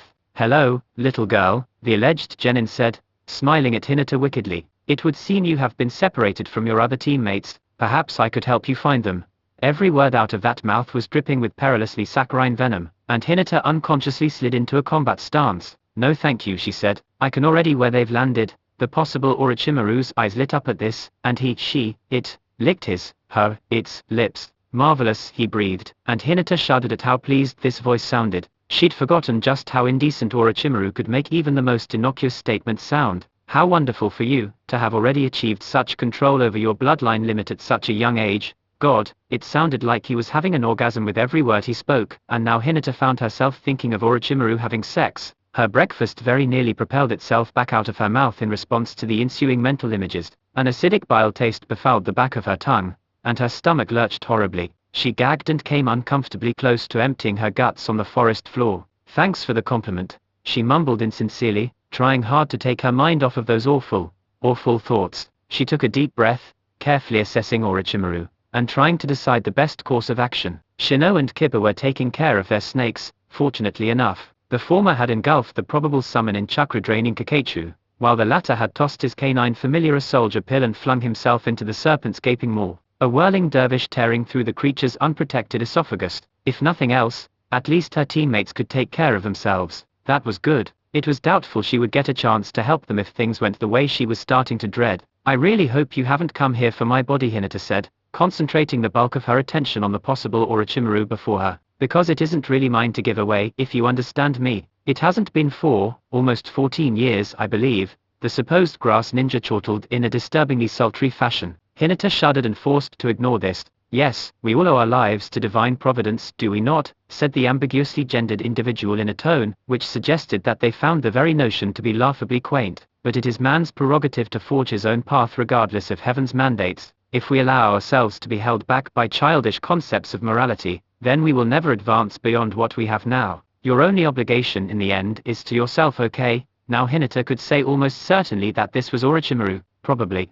Not many people in their line of work cared one way or another about ethics, but the infamous snake summoner seemed to perceive codified morality as a personal insult. That is not quite what I meant, Hinata said blithely. You can hardly give away something that is jointly owned after all. She noticed a glint of amusement in Orochimaru's eyes. My, how quickly children grow these days, he purred. But I am a rather jealous sort, I'm afraid. I have no intentions of sharing my body. He struck, as swift and sudden as a viper, lashing out with a knife-handed blow that sliced through the brush and brambles as effortlessly as a wind chakra blade through butter, or granite. There wasn't much difference between the two, really, not to shinobi of their level. As it was, mind you, Orochimaru's attack might as well have been a soft nudge. It would not have made a difference either way. You kind of have to land your attacks in order for them to do anything, after all. Hinata was about as slippery as soap in a prison shower, and failing to pin her down tended to have similarly unpleasant repercussions. I'd say it's no more yours to take than it is mine to give, personally, Hinata blithely quipped, a finger jabbing into her assailant's sternum. But then maybe that's just me. She skipped backwards, fluidly sidestepping a retaliatory swipe. The heel of her palm clapped sharply down on Orochimaru's tricep, parrying his arm aside and making him hiss. He made to circle around her, a quick feint to her right before strafing to her left, quickly weaving a few hand seals, but she anticipated this, apparently, and he only just managed to spring over her sweeping low kick. Orochimaru was no slouch in any department, it should perhaps be reminded, and he was easily a cage-level shinobi. This was not the sickly armless wretch, who had been killed in his bed by a presumptuous teenager, or the technically reformed scientist who had slowly faded into obscurity. This was the man who had spent over 4 decades mastering one jutsu after another in relentless pursuit of knowledge and power, a shinobi sufficiently strong and cunning to single-handedly conquer an entire nation. Hinata had some serious skills herself, and was in raw ability good enough to match the snake summoner blow for blow. Furthermore, she had a better idea of his capabilities than he did of hers. The gentle fist was a formidable style, and her Byakugan granted her an enviably complete awareness of the battlefield.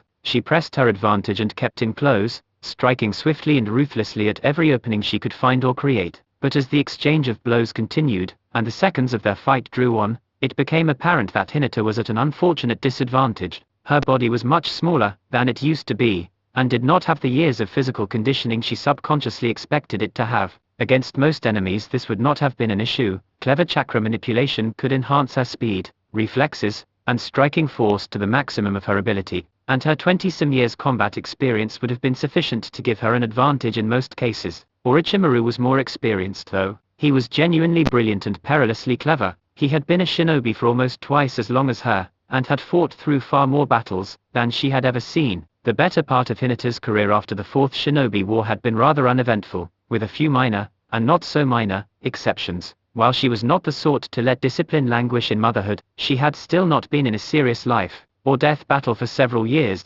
Orochimaru, in contrast, was at this point in time the sort to actively seek out trouble and stir up conflict wherever he went. He was as far from being out of practice as you could conceivably get, and age had taken no significant toll on his abilities. Really, it said a lot for Hinata's skill that her weaknesses only became apparent against a foe of Orochimaru's level. Not that he could really press his advantage. She had kinda already blocked off his Tinketsu by the time she realized all of this, which one could argue meant that Orochimaru didn't actually have the advantage at all, but whatever. Gentle step. Twin lion fist. Oh god, not the face. Sasuke looked up from the rain genin at his feet, a small frown on his face. Did you hear something just now? He asked his teammates, who were in the process of searching to other participants from Ama. Nope, not a thing, said Naruto, absent-mindedly stripping the unconscious teen beneath him. Why, did you? I don't know, maybe, Sasuke replied. It was probably just the wind, Sakura said dismissively. Her face lit up as she pulled off her subject's gas mask. Ooh, this one's kinda cute. A shame he hides it behind this contraption. He's probably an 8. Meh, I'd call him a 6 at best. Naruto shrugged. Maybe a 7 if he cleaned himself up. But then I suppose I'm not really the best judge of male attractiveness. Sakura laughed, and shot a grin in her husband's direction. Of course Sasuke's my perfect 10, she said with a wink. And Naruto, said Sasuke, a hint of amusement in his expression. Maybe a 9, she answered cheekily, but I reckon I could be amenable to an upgrade if he ever bothered to provide a little extra service. I am not walking through this forest without a shirt on, Naruto said blithely. Those branches get everywhere when we're running, or, you're no fun, Sakura said, pouting theatrically. And we have hit pay dirt, Sasuke spoke up, retrieving a scroll from his subject's pocket. Alright, Sakura cheered, this'll be a record time for sure, or, can't we at least pay Karen Nichin a visit? Naruto said, Echoing Sakura's previous whine. I wanna see how she's doing, the reunion's just 4 weeks away, Sasuke retorted. You can see her then, if she decides to attend. Yes, if she decides to attend, Naruto snorted, and shot Sasuke a dark look. If it was Itachi in this forest, you'd be chomping at the bit to go see him. Sasuke reciprocated with interest, glowering acidly at his friend and liege. Kiss my ass, he sniped. Suck my dick, Naruto retorted with a comically imperious sniff. Sakura giggled, a mischievous gleam in her eyes as she looked from one to the other. Ho, I'd pay good money to see that red heart, she interjected playfully. Both men turned boys turned red as beets. They suddenly found it very hard to look one another in the eye, and both apparently became quite interested in their feet. A moment passed in awkward silence, only to be broken by a shrill and girlish shriek. Oh sweet merciful Jebus, Sasuke blinked. Okay, I know I heard something that time. Snakes, Kiba hoarsely muttered, wiping a bit of viscera from his brow. Why is it always snakes? He was grimacing as he staggered away from the snake's remains, and Akamaru trotted after him with a strip of serpent flesh in his mouth. The human wrinkled his nose at the smell of death that started to fill the clearing, and looked down at his blood-soaked clothes. He then looked at Akamaru, whose fur had not yet gone back to white despite the soldier pill's effects wearing off. Ugh, I need a serious bath, Kiba groaned. Akamaru whined at that statement, and slinked along reluctantly beside his master. Yeah, you too, Kiba told the pup. Sorry, Akamaru visibly sulked. Oh, don't give me that look. I'm sure Hinata'll be happy to give you a wash, if that makes it any better, Kiba said, rolling his eyes. Akamaru instantly perked up. Arf, he barked, wagging his tail and spattering a bit more blood on Kiba's trouser leg. Now all we have to do is find her, Kiba muttered, more to himself than to his dog. That is not supposed to bend that way. Akamaru's ears perked up, and the young Ninken cheerfully yipped. Ha, yeah, I heard it too. Think it has anything to do with Hinata? Akamaru wagged his tail and barked. Yeah, you're probably right. Shino might be there too. And so the pair of them set off in the direction of the screams. Karen's teammates were complete and total assholes. This was the thought going through the redhead's mind as she stomped viciously through the brush and undergrowth. A thunderous look was on her face, and she was gnashing her teeth and clenching her fists. She and her team had not been in the forest for more than a few hours, and already she was feeling tempted to throttle those insufferable prats. She could barely stand her teammates at the best of times, and just the thought of having to put up with them for practically an entire week out here in the wilderness left her feeling ready to snap at the drop of a pin. Karen fumed, thinking darkly of the exchange which had just transpired between her and her fellow Kusagenin. Echoes of their last conversation were still bouncing around in her head. Hey Karen, would you mind sewing my pants up? I must have ripped them on a tree branch. Wah. No, I'm not your mother. Do it yourself, you lazy ass. Oh, don't backsass me, twerp. I'm your elder and superior. You ought to do as I say. He has a point, you know. We've got seniority over you, kid, so you should know how to sew your own damn pants. I'm your teammate, not some whimpering bloody maid you can just order around whenever you like. And so it had gone, quickly enough devolving into the usual argument. Karen resented her teammates for looking down on her just because she was younger, and her teammates scorned Karen's opinion and continually foisted all of the most boring and unpleasant duties onto her. She asserted that she had a right to be treated as an equal. They had been on a team together for nearly a year, after all, and she felt that she had more than proven her worth, while her teammates refused to acknowledge her accomplishments and condescendingly told her to wait on the sidelines. Sure, it was strategically sound, what with how she was both their censor and medic, and also admittedly not that great in a fight besides, but Karen still resented it, and she chafed under the yoke of cow hate to her teammate Senpai. Maybe she hadn't passed her combat exams by nearly as great a margin as would have been preferable, but she still wanted to contribute something more than just being a nurse, gopher, and human radar. It was only natural that she would resent the condescending attitudes they adopted toward her. So the fight had swiftly escalated, and Karen had ultimately stormed off in a huff, fiercely muttering numerous imprecations against those smarmy gits Jin and Taro. They thought they were so great, bah. Smarmy gits, Karen grumbled redundantly. They think they're so great, bah. She kicked an acorn, gouging the surface of the soil with the toe of her sandals. The acorn whistled a good several feet through the air and ricocheted off the gnarled bark of a nearby oak. It disappeared somewhere into the foliage, clipping and rustling some of the leaves. Watching the acorn vanish, Karen felt some of the righteous indignation slip away. She deflated a bit, listening to the whisper of the wind in the leaves around her. Already she was finding herself to be feeling sheepish about her outburst, and regretful over the argument that had only recently transpired. The sensible part of Karen knew that she shouldn't have stormed off like she did, because it was dangerous in this forest, what with all of the other teams that were doubtlessly gunning for them. She may not have liked her teammates that much, but Jin and Taro were older and more experienced. They might not have got on very well at all, but damned if they weren't a good combination.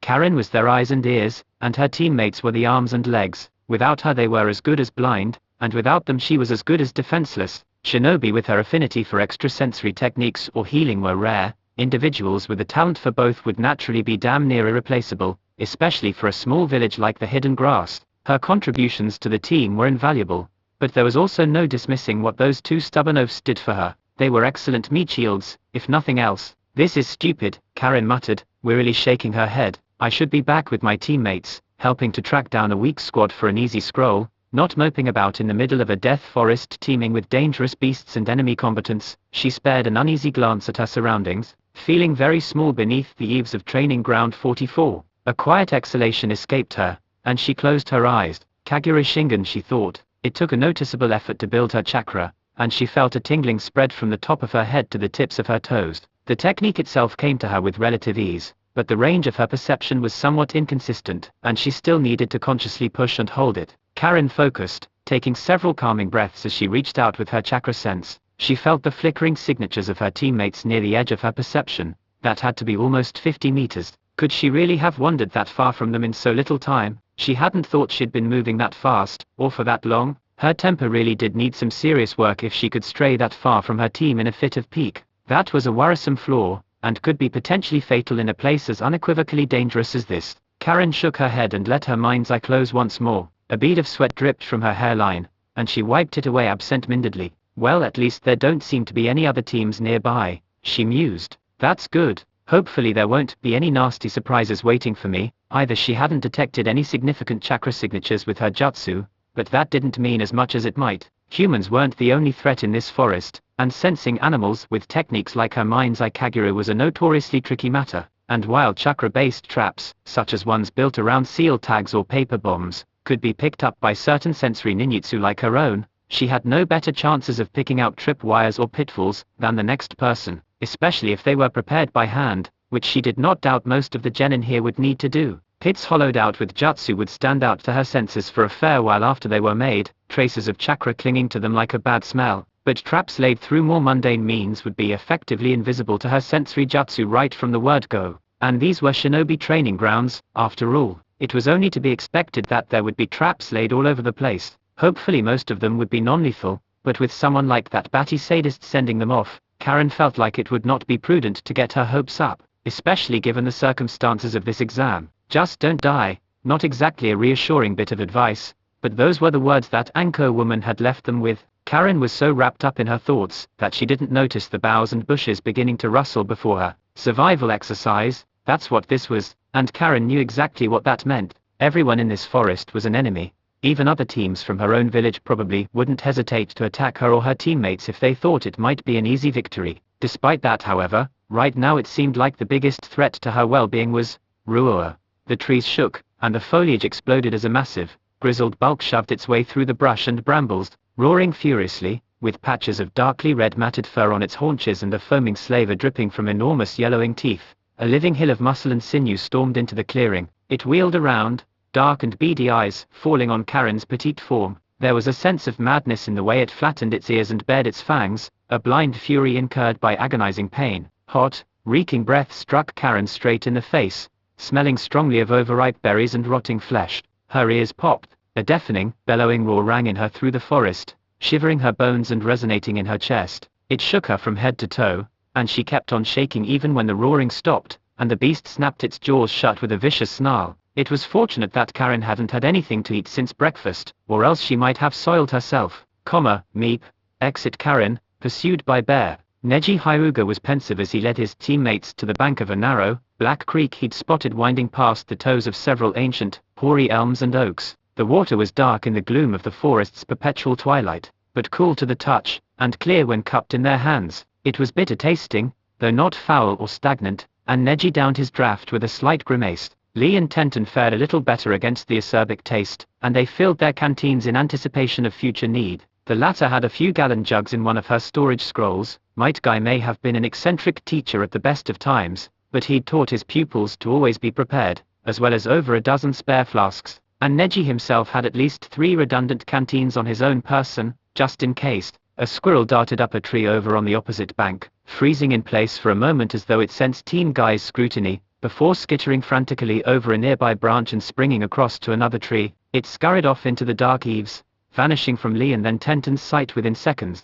Neji watched it go with a thoughtful frown, before daring another short quaff of the creek's water. It was just as bitter as the first draft, but also cool and wet, and it slaked his thirst well enough. He could probably endure the taste at need, but he would certainly never sip it in leisure. This would have to suffice for their purposes. How long do you suppose it'll be before we run into a team with the scroll we need? Tenten wondered aloud, glancing sidelong at Neji. She screwed on the cap of her last canteen, squatting quietly on the bank and pointedly trying to avoid Lee's gaze. Maybe half a day, if we're lucky, said Neji noncommittally. Tenten arched an eyebrow at this remark. Really, I wouldn't have marked you the sort to rely on luck.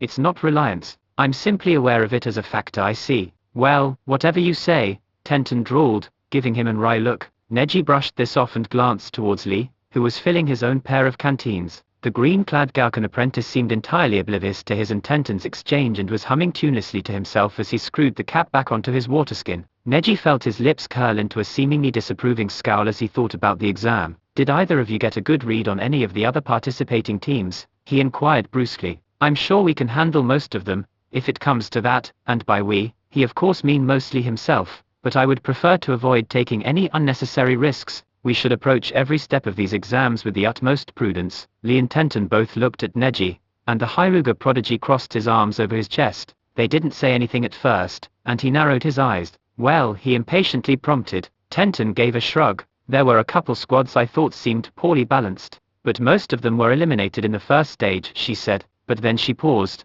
and thoughtfully pursed her lips. I suppose those rookies might be easy pickings, of course, but no doubt half the teams in this forest will be thinking along the same lines. Neji blanched, thinking immediately of the squad his cousin was on. Not all of them, he said, trying to hide the slight tremor in his voice. I think it would be a good idea to avoid teammate. Tenten frowned at this, and she gave Neji another odd, penetrating look. That's the team with the other Hyruga, isn't it? She said, squinting curiously at her long-haired teammate. What?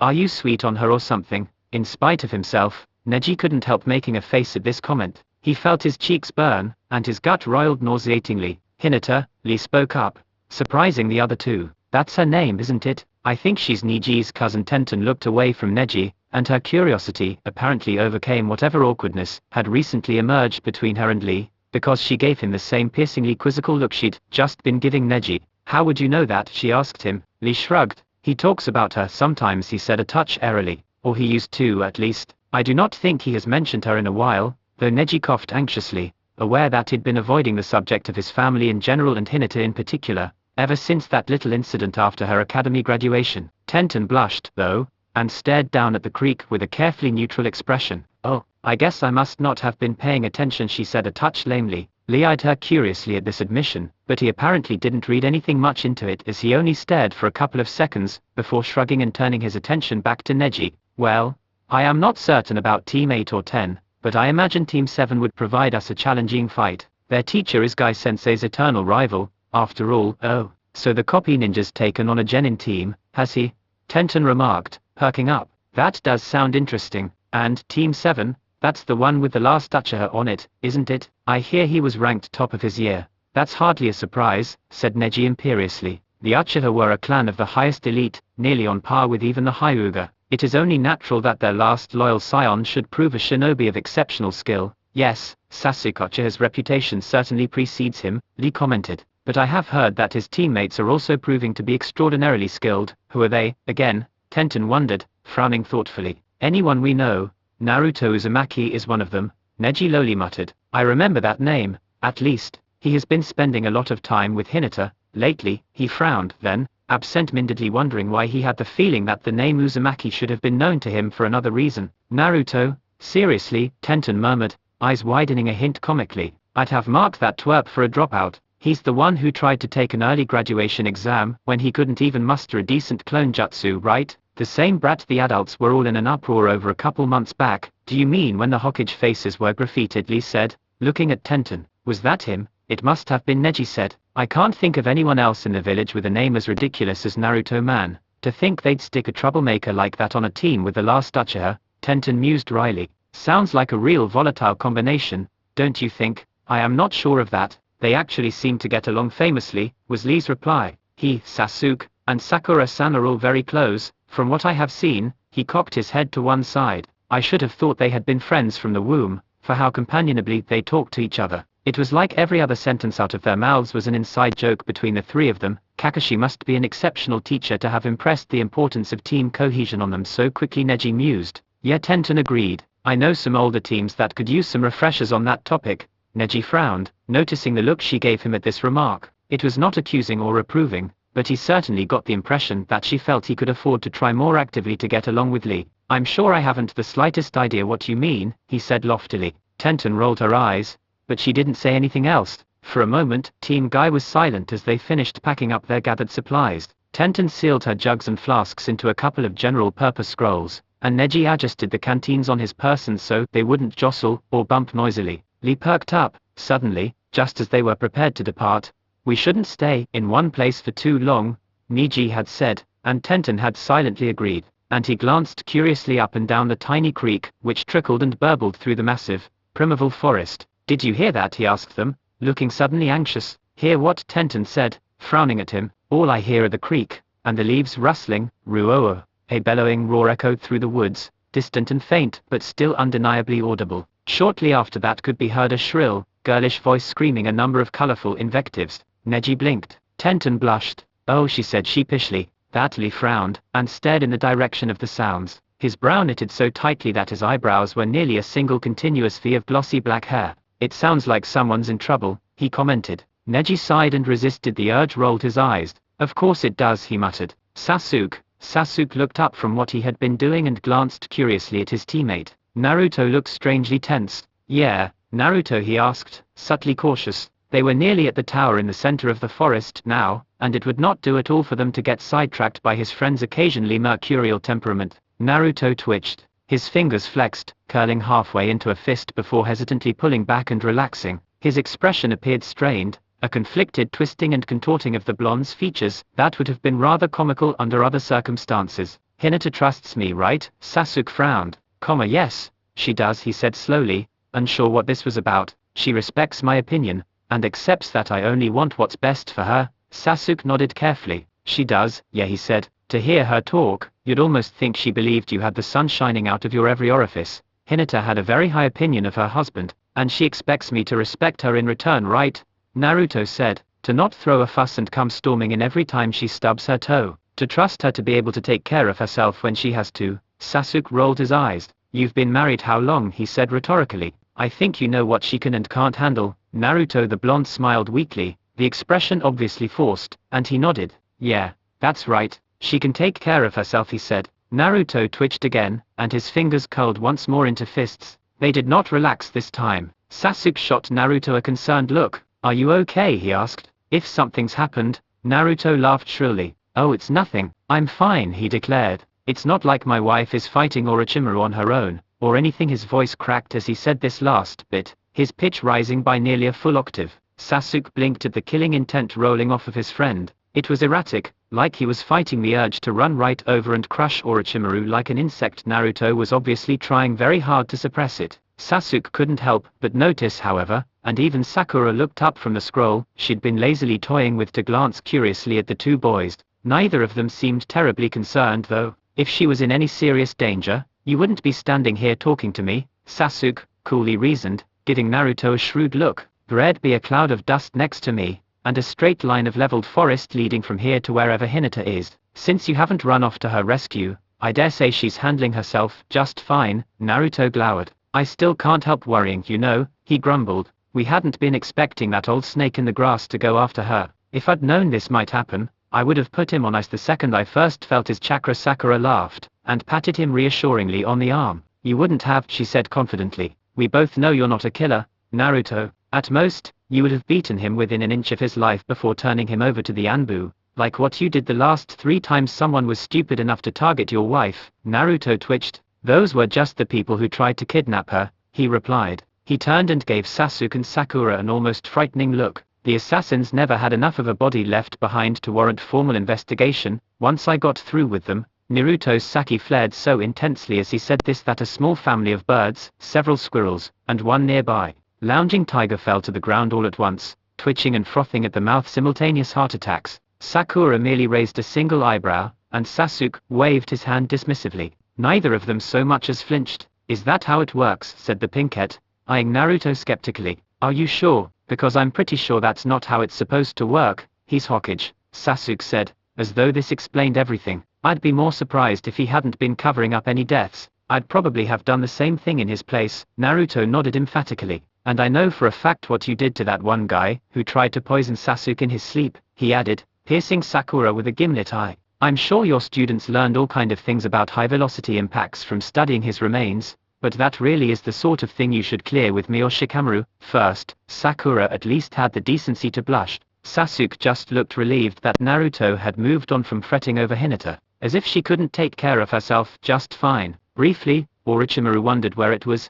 exactly, that he had gone so wrong, so horribly, agonizingly wrong. Maybe it was the human experimentation that had been kind of extreme. In hindsight, he'd felt justified at the time, of course, and it had certainly helped that some of his earliest and tamest studies had been performed with the council's approval on captured enemy combatants, and he had definitely advanced his knowledge by leaps and bounds with those experiments. But it had been so great an advancement that when he inevitably ran out of approved test subjects, he had not felt like stopping his experimentation. Resenting the legal limitations being placed on his research, he had started to look elsewhere for viable guinea pigs, quite unbeknownst to any village authorities. Of course, even when his experimentation had been entirely within the bounds of shinobi law, which was notoriously muddled and nebulous when it came to general ethics and human rights, his teacher and teammates had never really approved of it. Sarutobi-sensei had accepted, however reluctantly, that it had been a grim necessity of war, and trusted that Orochimaru would ultimately use what he learned from his testing for the betterment of Konoha's shinobi,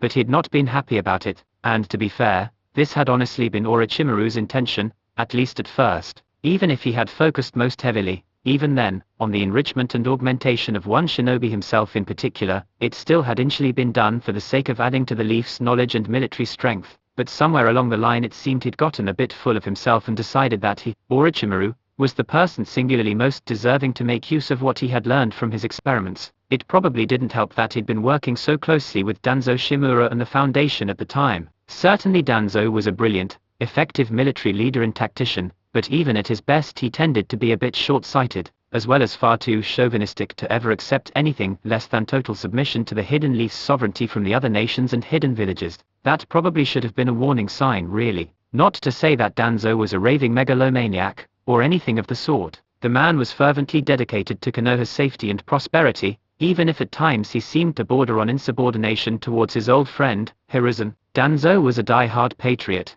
willing to do absolutely anything to ensure Konoha stayed at the top of the heap, but this was kind of the problem. Just serving a few years in Anbu could throw an otherwise decent man's moral compass off kilter, and Danzo had been working in the deepest, darkest heart of Konoha's military since long before most of village's active shinobi had even been born. Danzo had no compunctions about conscripting orphans, giving them training so extreme it'd make even Might Guy go dude, what the hell, and forcing them to fight and kill their closest friend to mentally break them and rob them of all emotional grounding, before continuously sending them off on horrifically suicidal and morally reprehensible missions until finally they either died in action or snapped under the pressure. Root's only retirement package was an unmarked grave in the middle of nowhere. There were no pensions, health benefits, or stock options. Foundation agents were lucky if they got so much as a single sick day in their entire career, and they usually had to be all but dying in their cot to warrant even that much. If Anbu was hell, then Root was the frozen lake at its heart where Satan gnawed on Judas, so it was only natural that Orochimaru,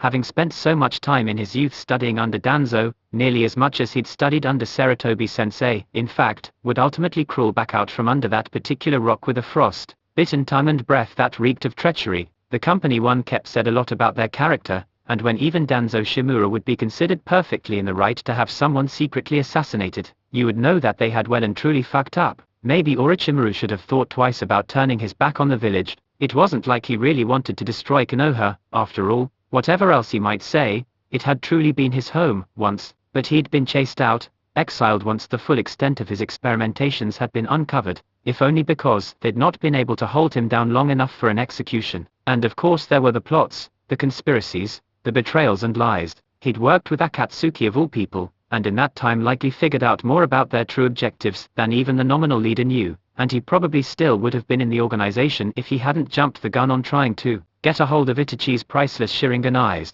It couldn't really be called a proper pattern if it had only happened twice so far, but there would certainly seem to be a causal connection between then and now. He had a really bad habit of underestimating young, Daojutsu-wielding prodigies, didn't he? Orochimaru ducked ruefully out of the way of one of the dragon-shaped chakra constructs that happened to be enveloping young Hinata's arms. She retracted and extended the phantasmal whims with every thrust of her palms, her movements eerily fluid and graceful. The technique wasn't immediately familiar to Orochimaru, but it bore more than a passing resemblance of principle to her twin lion fists. He supposed it was simply a higher-level variant of that technique intended to compensate for the relative dearth of ranged combat options in the standard Hyuga style. Certainly, the dragon seemed to drain chakra on touch much like the lion heads had. Oddly enough, though, it also appeared to incorporate aspects of the vacuum palm and its variations, transferring both natured chakra and kinetic energy via displaced air. This gave the impression of the chakra dragons breathing fire, and lightning, and shockwaves that shattered trees. It reminded him, in turns, of both the Shodame's wood dragon jutsu and the Hirodora technique of the strong fist school. Orochimaru wasn't sure if this was some secret traditional jutsu of the Hyuga clan, a technique this child had somehow concocted through her own experimentation, or a side effect of that moldering month's old bowl of curry he'd heated up for dinner the other night. But whatever it was, he didn't plan on sticking around long enough to find out. With all the valor of a true honorary Slytherin, he turned tail and fled. He probably wouldn't have gotten away if Hinata teammates hadn't chosen that moment to rejoin her. And even though Orochimaru did trip over his own tongue at one point, he'd quite forgotten what a terrible idea it was to try and use his lingual grappling technique on a gentle fist practitioner. The exclamations of mingled awe and disbelief from the Inuzuka boy at the sight of Hinata, so fierce and disheveled, distracted the girl most effectively, keeping her busy and bemused long enough for Orochimaru to get back up on his feet, sling his tongue over his shoulder, and get the hell out of Dodge. Just to be safe, he tossed a few flashbangs and pepperbombs over his back, in case they got any bright ideas about trying to follow him. By the time teammates' senses recovered from this combination assault, Orochimaru would be long gone with no traces left for them to follow left behind. Now he just had to find somewhere nice and quiet where he could curl up into a ball of screaming nerve endings and horrifically mangled pride for a month or two until all of this had blown over. Crap fuck fuckity fuck crap god omegad I am going to die. This was the gist of what was running through Karen's head as she barreled through the forest, albeit much sanitized and heavily edited for comprehensibility. But the girl was running like her life depended on it, which, to be fair, it almost certainly did, and fleeing her furious pursuer like a bat out of hell. Come on, she wailed, stumbling for a moment before regaining her balance. The bear thundered after her, a massive, snarling bruin that looked like it could have been an Ursus Arcturus with how enormous a hulking mass it possessed. Its breath steamed in the air as it roared, and its eyes were wild with unreasoning fury. It hurtled through the forest of death, an unstoppable juggernaut of adrenaline and sheer bulk. Karen had no idea how long she'd been running. It might have been hours, it might have been just minutes. All she knew for sure was that if she stopped running now, it would probably be the last thing she ever did. A curse escaped her lips, a root almost tripped her up. She recovered at the last second and caught herself before she could fall, bringing her foot ahead to catch her weight and leaning forward. She propelled herself faster, kicking off of the tightly packed soil and flying with all haste. She really wished she'd taken the time to learn the body flicker. That probably would have made escaping this stupid bear quite trivial. Also, why wasn't leaping up into the treetops? Now that she thought about it, sure, bears could climb trees, but a creature of this size would not be able to do so easily, and she in contrast would have no trouble leaping from branch to branch and putting some distance between her and this damn bear. Nodding to herself and smiling fiercely, Karen altered her trajectory and charged straight at the trunk of the nearest tree. She made it a whole 3 steps up the side before remembering that her sensei hadn't ever actually taught them the tree climbing exercise. Gah, you irresponsible mother, she began to swear at the man, before falling backwards off the tree trunk and hitting her head on the ground. Her glasses nearly flew off her face, and her bum smacked the trunk, heel striking hard and horny bark as she struggled to right herself through the disorienting pain of a throbbing hematoma and possible concussion. The bespectacled redhead swore a blue streak as she frantically rolled herself over, but the bear was practically on top of her by the time she managed to get herself right side up. Its slavering jaws were only centimeters from Karen's face, the girl panting and bruised, sweaty and helpless on her knees. She nearly gagged from the smell of its breath, which was putrid and foul and rancid in all of the worst ways imaginable. She stared hopelessly down the bear's blackened pink gullet, the seconds seeming to dilate into hours as her life flashed before her eyes. If Karen had any regrets at all, it was that she was about to die a virgin. She closed her eyes, praying that it would at least be over quickly. Dynamic entry, crash. A moment passed. Karen, not feeling any teeth sinking into her skull, risked opening her eyes. She blinked then, and stared at the sight before her. Skin-tight spandex on a lithe, muscular form, check. The bear lying in a crumpled heap several feet away with a foot held firmly to its throat, check. A chiseled behind you could have bounced a Rio coin off of, check. A bowl-cut hairstyle, monstrously bushy eyebrows, and green as far as the eye could see. Well, no one was perfect. Hello, my name is Rock Lee. I apologize for not being able to get here sooner, but I came as fast as I could. Are you hurt, miss? He smiled at her and held out a hand. Karen blinked. He had very nice teeth, she had to admit, and he was a damn sight more polite than either of her teammates, plus he looked like he might be a year or two older than her. She felt her cheeks burn. I'm fine thanks, she mumbled, having a bit of trouble finding her voice. Hi, Lee. Hesitantly, she grabbed onto his hand. He had a very firm grip. Karen felt like she had a frog in her throat, and something was fluttering excitedly in her gut. Electricity jolted up through her fingers as he squeezed her hand and helped her up off the ground. Her face grew yet hotter, and she felt very nervous about looking into those shining black eyes. Her stomach rose up into her mouth, and she felt like her whole world was spinning. Karen couldn't help herself. She threw up on Lee's sandals. 3 teams finished the second phase of the Chunin exams within the first 4 hours. Naruto, Sasuke, Sakura, Gaara, Temari, Kankuro, Hinata, Kiba, Shino. These 9 genin, through either skill or dumb luck, managed to acquire the scrolls they needed and make it to the tower in the center of the forest less than a quarter of a day after the test had started. So that was 2 teams from the leaf, and 1 from the sand. Obviously there were certain advantages associated with being in the home field, but still this news left the Konoha officers feeling a tad smugly patriotic. Those who had encountered the Suna team, however, may have felt a twinge of sympathy for the genin squads 8 and 7.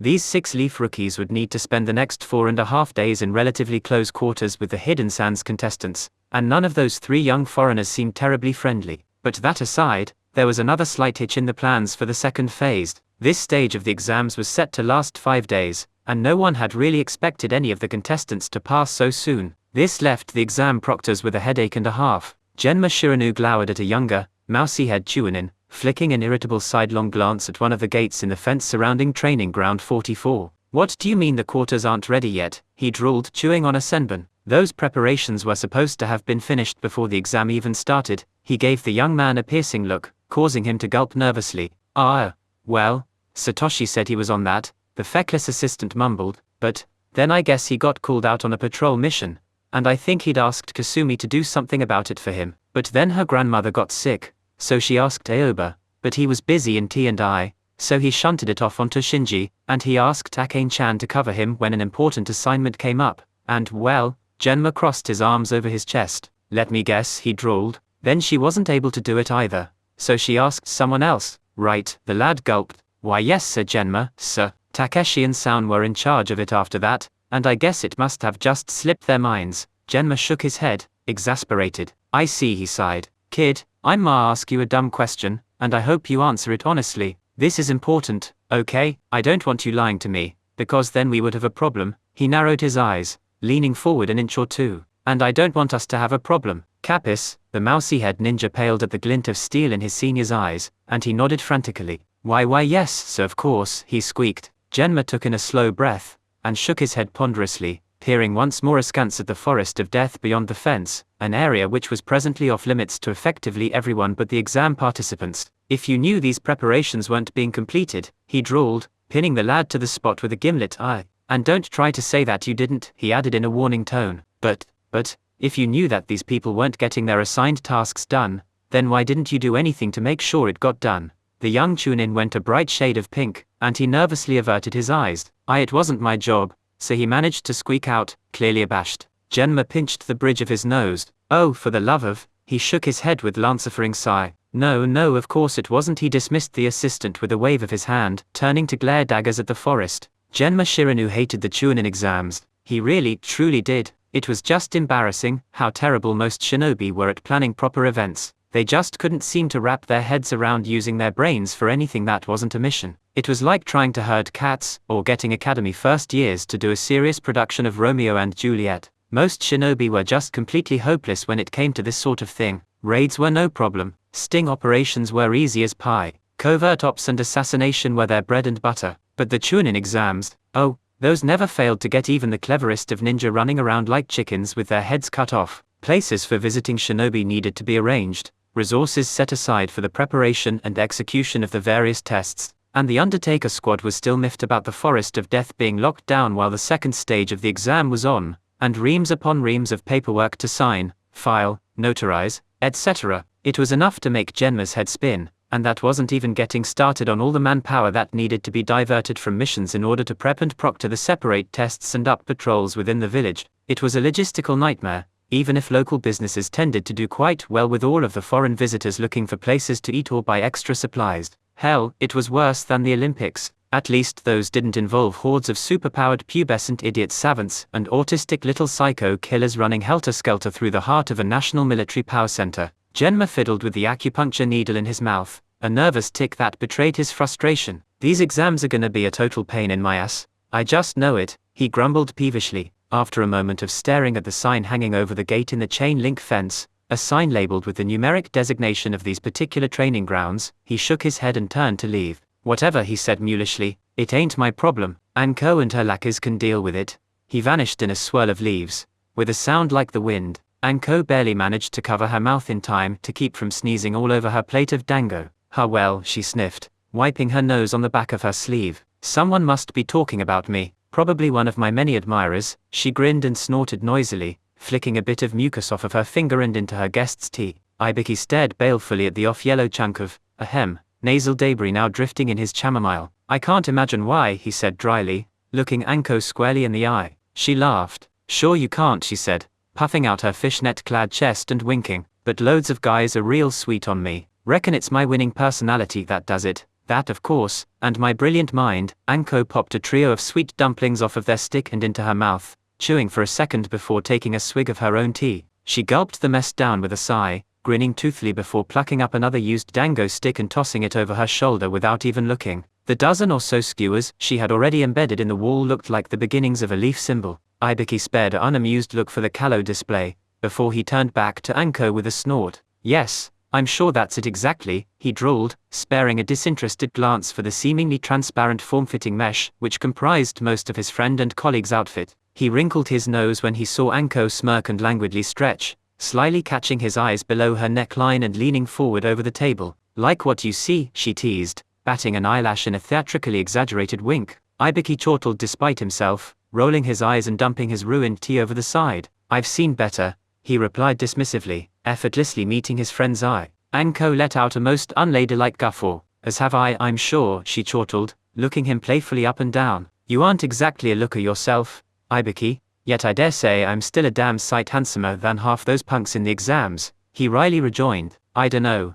There are some very pretty ones in the mix this time around," Anko teased. "That Uchiha boy could probably pull off a dress and makeup, maybe a curly blonde wig." Her eyes glimmered with mischief. Ibiki snorted. "That's one of Kakashi's students, isn't it? Uchiha, Sasuke. I believe his name was. Yup, and I reckon that twerp's probably one of my newest admirers by now." Ibiki raised an eyebrow at Anko's playful tone, and at the impish gleam in her eyes. "Oh, and just what did you do to the boy?" he asked, eyeing her a mite suspiciously. Anko was boisterous and fun-loving without much sense of propriety, plus a healthy dose of twisted ethics from being trained as a child soldier from practically as soon as she was old enough to write her own name. Usually, she knew better than to traumatize the rookies, but sometimes things got a little out of hand, and well, Anko shrugged off his concerns and waved an airy hand. "Just a peck on the cheek and a bit of squeeze play is all it came to," she said dismissively. "I meant to get him with my usual scare tactic, as I'm sure you know, but he caught the knife and pointed it at my head, so I had to improvise." Ibiki caught the smirk on Anko's face as she said this. He resisted the urge to sigh. "Last I checked, Anko, the boy was still only 12. Do try not to harass him too much, okay?" He shook his head. "Intimidation is one thing, but people are going to have words for you if you make a habit of going around and kissing prepubescent boys." Anko snorted and rolled her eyes. "Friggin' Nancy's," she griped. "Concerned parent groups and moral effing guardians, if they had their way, our genin wouldn't even leave their diapers till they were 35. They can't honestly expect us to keep babying the ankle biters, can they?" Ibiki gave Anko a measured look. "Shinobi or not, Anko, most of them are still children," he told her carefully. "Even if they've been trained to kill, there are just some lines that shouldn't be crossed. Legally speaking, if nothing else." "Aha," said Anko mulishly, And as long as we don't cross those lines, we can continue to maintain our delusion of moral superiority, right? She scoffed. Come on, pal, don't give me that tripe and try to call it prime rib. There's a difference between doing the right thing and being a damn prude. Ibiki groaned and shook his head. Now really, he sighed. Can we please not start this? Not today, at least. Please, Anko. I'd really rather not get into another of those debates. It's been a hell of a day for me already. Anko narrowed her eyes, but she said nothing and drained the last of her tea. After a moment of silence, she set the cup back down and shook her head, seeming to deflate at least partially. Bah, whatever, she muttered. It's been a long day for me too. You know, I don't think anyone actually got around to setting up the temporary quarters in the tower, for the teams who finish early. You mean? Ibiki said. That can't be right. Wasn't Genma's group supposed to handle that? They're setting up for the third phase. Anko replied. Preparing the invitations to be sent out and all that, and making sure there'll be proper accommodations for the guests in the month leading up to the final stage. I think Hayate had the tower. Hayate, is that Yugeo's bow? Ibiki said, a hint of recognition crossing his scarred face. Yeah, it's Loverboy, all right. Anko nodded. She rolled her eyes. Blair, I mean, I get that he's sweet on her and all, but does he really need to fill the margins of his progress reports with all that lovey-dovey crap? I could have gone the rest of my life without seeing that half-finished poem about how everything from the shape of her eyes to the color of her hair makes him want to kiss her senseless. Sounds like he's a proper romantic, Ibiki dryly remarked. Anko grunted disinterestedly. They sat quietly for a moment, stewing in a thoughtful silence. The proprietor came over and brought them their bill, sparing a distasteful look for the dirty skewers Anko had embedded in the wall behind her, which the two jounin split 50-50. Then the pair of them stood and left the small dango shop, resuming their discussion on the unlikely subject of Hayate and Yugeo's relationship. Anko was convinced it was only a matter of time before Hayate proposed. He had that look in his eye, she said, of a man possessed by the spirits of all that is sappy and pink. Ibiki was pleasantly surprised by this statement, and he mused that they were getting to an age where members of their generation were starting to pair off and think about settling down. Anko snorted, expressing her disagreement quite colorfully. She ranted about stupid couples and stupid romance and stupid cupids, vehemently declaring that she was quite sick of it all, and that she personally felt the world would be much better off with far fewer lovers in it. She vocally decried all things fluffy, frilly, and sweet, insisting that she would be happiest if she never again happened to cross paths with so much as a single happy couple. Meandering through a quiet and wooded part of the village, Ibiki Marino and Anko Miterashi made quite an unlikely pair as they chatted and joked beneath the sun-dappled canopy on this pleasant day as upwards of 60 Chunin hopefuls fought for their lives in the forest of death. She was quite passionate on the subjects she cared about, filled with energy and verve, while he spoke slowly and precisely with a deep, gruff baritone. Somehow or other, the topic of their discussion went from couples in general to young couples in particular. Anko had some oddly specific words to say about randy little raven-haired brats and their precocious pinkette teammates, and Ibiki wasn't sure how much of her talk was amusement and how much was annoyance. Apparently young Sasuke had taken a fancy to his female teammate, Sakura Hiruno, a name which Ibiki vaguely recalled from the first phase of the exam. After a moment's thought, he was able to place it. He remembered finding a most interesting drawing on the back of that girl's test sheet. When he mentioned this to Anko, the woman laughed and offhandedly made a quip about randy, precocious little runts. Ibiki secretly agreed with her sentiment, and absently, he wondered what had happened to that particular paper. That Sakura girl was a remarkably talented artist, but before their conversation could progress any further, the two Chunin exam proctors found themselves quite rudely interrupted. Anko, Ibiki, a patrolman shouted, leaping down in front of them. Terrible news, you won't be happy to hear this. 3 corpses have been found in the graveyard. He shuddered and weakly shook his head, looking faintly ill as he caught his breath. I really think you two should probably take a look at them. This is, well, it's like nothing I've ever seen. Not a pretty sight. Anko frowned, eyeing the Chunin curiously at these words. I should think a graveyard usually has bodies in it, she remarked, although there was an unusually steely glint in her eyes. Ibiki frowned, and a hand went to a hidden pocket in his trench coat. How fresh are they? Any idea on the cause of death, or ID of the victims? He inquired, joining Anko as they followed the Chunin into a body flicker. I assume this is more than just a matter of some derelict or drug addict dropping dead in a public venue, if you deem it necessary to inform us. The patrolman didn't answer right away. Definitely less than a day old, he said eventually. An Anbu coroner'll probably be on the scene shortly, but I'd say they can't have been there more than a couple of hours. We'll probably get an official COD then, but it's not hard to guess the general cause, and yeah, I figured it would be prudent to let you guys know, since the bodies. He paused for a moment, and his face flickered with an unidentifiable emotion. well, you'll see what I mean when we get there. He turned, and gestured for the 2 exam proctors to follow him. Anko hummed thoughtfully, and shared a look with Ibiki. They nodded, and their expressions darkened. As the 3 of them vanished into the treetops. The tower at the center of the forest of death had a gloomy, dismal feel to it. Lights were flickering on and off,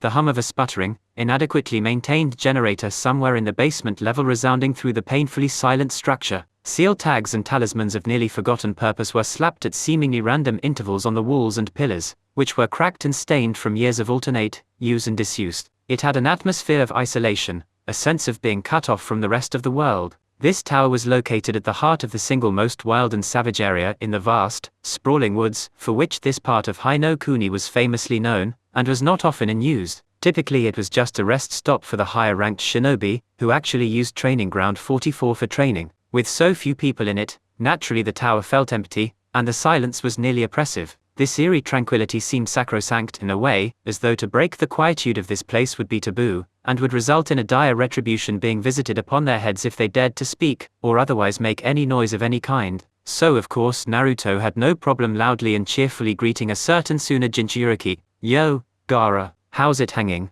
The blonde walked up to the redhead, grinning broadly and waving in salutation. He seemed utterly unconcerned with anything, and did not look as though he even feared for his life in Gaara's presence. Kankuro and Temari, from a far corner of the dimly lit hallway, gaped at the blonde and exchanged worried glances with each other, before inching even further away from their brother. Nothing much had happened since their rather unpleasant trip through the forest, and they'd mostly spent the past couple hours trying to keep an eye on their youngest sibling while at the same time staying well out of his way. Gaara turned to stare unblinkingly at Naruto, dull turquoise eyes disinterestedly assessing the orange-clad lad. Darkly ringed eyes gazed out from an expressionless face, a hairless brow branded with a blood-red tattoo of the kanji for love. "Why are you talking to me?" Gaara rasped, his voice low and laden with a quiet menace. His eyes narrowed. "I have no interest in your company. Go away, if you value your life." Temari and Kankuro held their breaths. The former tried to distract herself by mentally reciting all 100 principles of shinobi conduct. The latter closed his eyes tightly and went to his happy place where Busty, scantily clad Kunoichi oiled and polished his puppets. Naruto grinned at Gaara unperturbed.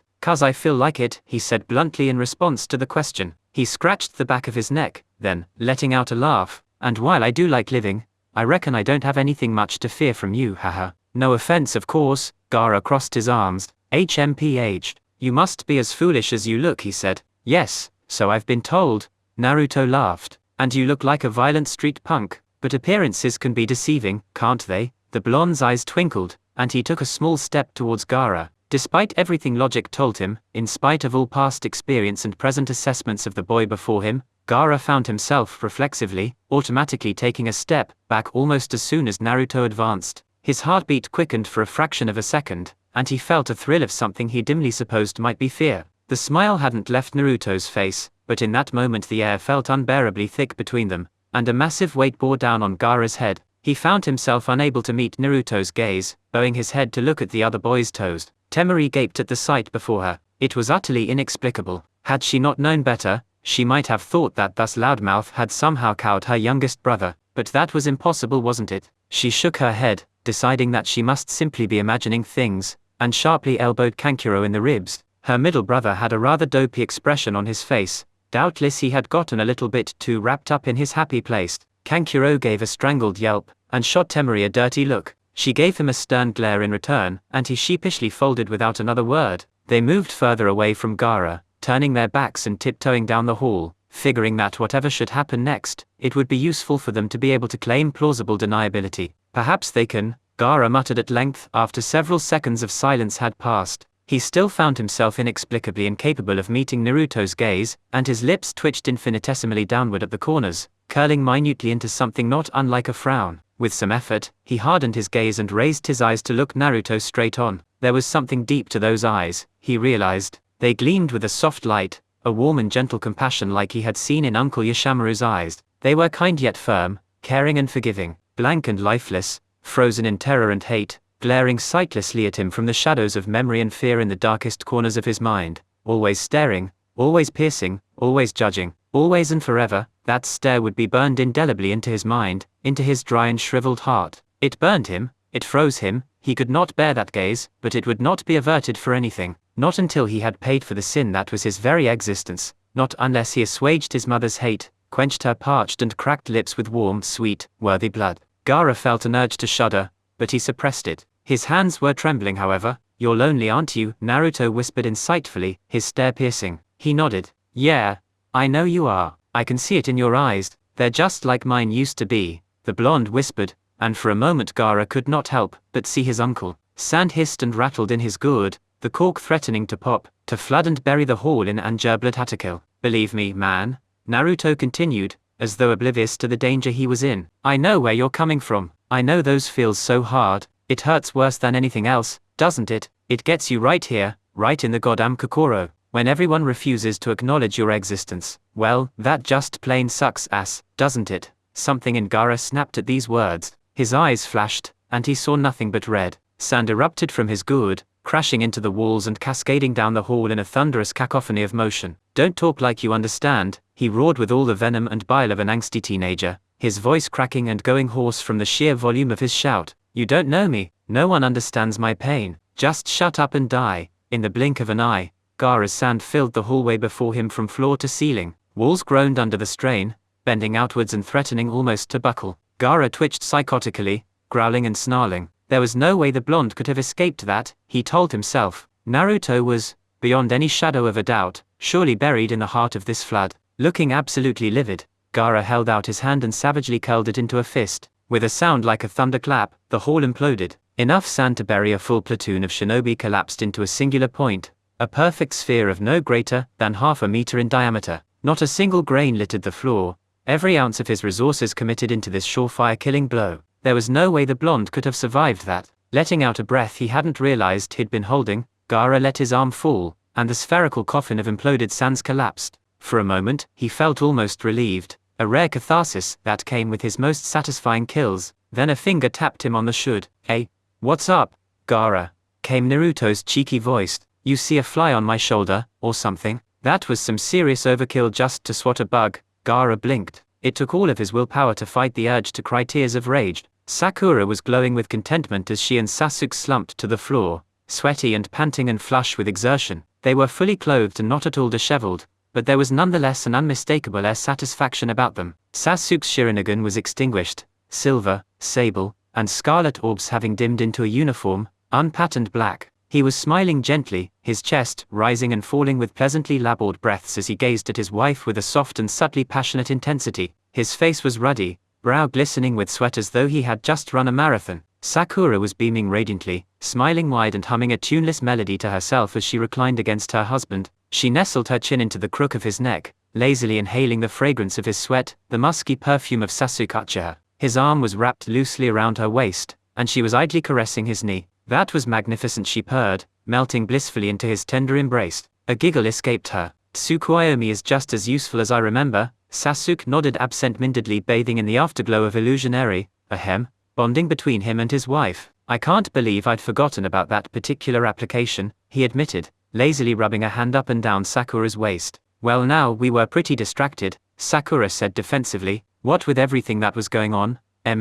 That's true," Sasuke hummed, nodding. He leaned a little more into Sakura, not particularly caring all that much about anything but him and her in that moment. They were cuddled up together in this out-of-the-way room, uncaring of whether or not anyone happened to come across them. 72 hours of mutual min-screwing could do a lot for relieving stress, so of course, neither of them were terribly upset when Kankuro and Temri stumbled into the room with fearful expressions. Sasuke and Sakura were too absorbed in sitting there and enjoying one another's presence to raise a fuss about any interlopers. The two non-Jinchuriki-san siblings, in contrast, were flabbergasted when they saw the pair snuggled up so intimately. Sure, the kids were fully dressed, and sure their clothes didn't have the disheveled or careless look of clothing tossed back in place after an NC-17 encounter, but Temari and Kankuro weren't idiots. They could tell, from the expression on the kids' faces and the way that they held one another, that obviously something had happened between them. Had they been less intent on fleeing their psychotic younger brother, Temari might have felt torn between envying these brats who could afford to be so lovey-dovey and scorning this grossly unprofessional behavior. And Kankuro probably would have scowled and felt annoyed that even 13-year-olds were getting more action than him. As it was, both still muttered rather darkly for a moment before turning around and beginning to barricade the door with whatever they could get their hands on. Sasuke shot an irritable look at the two siblings, reluctantly tearing his eyes away from Sakura. Didn't anyone ever teach you two to knock? He muttered, giving them the stink eye. Sakura pouted, feeling Sasuke move, and reluctantly she let go of him. He stood up, and for a moment she contemplated taking advantage of the fact that this left her at eye level with his zipper. At the very least, it might make the interloping Sandanin uncomfortable enough to leave of their own accord. But then Sasuke stepped towards Kankuro and Temari, and Sakura lost her chance to act. With a "what can you do" sort of shrug, she stood up and glanced at the makeshift barrier the duo had erected across the doorway. It actually looked decently sturdy for something thrown together from sparse and disparate pieces of furniture, and she mused that it could probably stymie a normal genin for at least a few minutes. "What's with the barricade?" she innocently inquired. Kankuro peered at her over his shoulder, a wild and hunted look in his eye. "Gaara's gone berserk," he hissed. "He almost got us with that last attack. If we hadn't already left the hallway," he shuddered. "What, is that all?" Sasuke said, distinctly unimpressed. He harumphed. "Please, he's not that scary." Temari shook her head. "No, believe me, it'll be a lot safer if we just sit tight and wait for this to die down. Gaara's in a whole other league from ordinary shinobi, but as long as we stay out of the way, he shouldn't feel any need to kill us. Really, we should probably be throwing the two of you to him," Kankuro muttered darkly. "Since it was your teammate who set Gaara off, maybe killing you lovebirds will be enough to satisfy him." "Absolutely not," Temari snapped, silencing her brother with an icy look. "Yeah, that's not a very nice thing to say," Sakura added, frowning at Kankuro. Kankuro glowered hotly, and Sakura slowly shook her head. It was a bit surreal to hear the puppeteer suggesting that she and Sasuke be sacrificed to his baby brother, considering how she had saved Kankuro's life in another time after he'd chased after that very same brother when he got abducted by Akatsuki, only to wind up getting beaten and poisoned by the very man who'd created most of the puppets Kankuro ever used. Of course, he had never exactly been the most genial fellow to begin with, but still, she mentally shrugged this off, and looked over at Sasuke, who was boredly assessing the makeshift barricade. "You won't keep him out with this, you know," he commented dryly. "Honestly, I doubt a barrier that flimsy would work on anyone who makes it all the way to this tower." Temari flushed, and shot the raven-haired tween a dirty look. "Oh, what do you know?" she sniped, folding her arms under her chest. This gesture earned the blonde a faintly jealous look from Sakura, who glanced ruefully down at her own, rather lacking bust, and scowled. "More than you," Sasuke deadpanned with a wry smirk. Kankuro snorted at this, quite obviously biting back a laugh. "And I reckon Sakura knows even more than I do." He shot his wife a grin, and she tore her gaze from Temari's teenaged rack. Sakura's expression brightened considerably, and she returned the smirk with interest. "Flatterer," she said, shoving him playfully on the shoulder of his missing arm. "What am I ever going to do with you, Sasuke?" He smirked, before feigning an innocent expression. "Oh, I don't know," he drawled. "I'm sure you have a few ideas." Sakura laughed, catching the glint in his eye. "You're a very naughty boy, aren't you?" she chortled. A wink. "Yes, I suppose I can think of a couple ways to punish someone like you, handsome."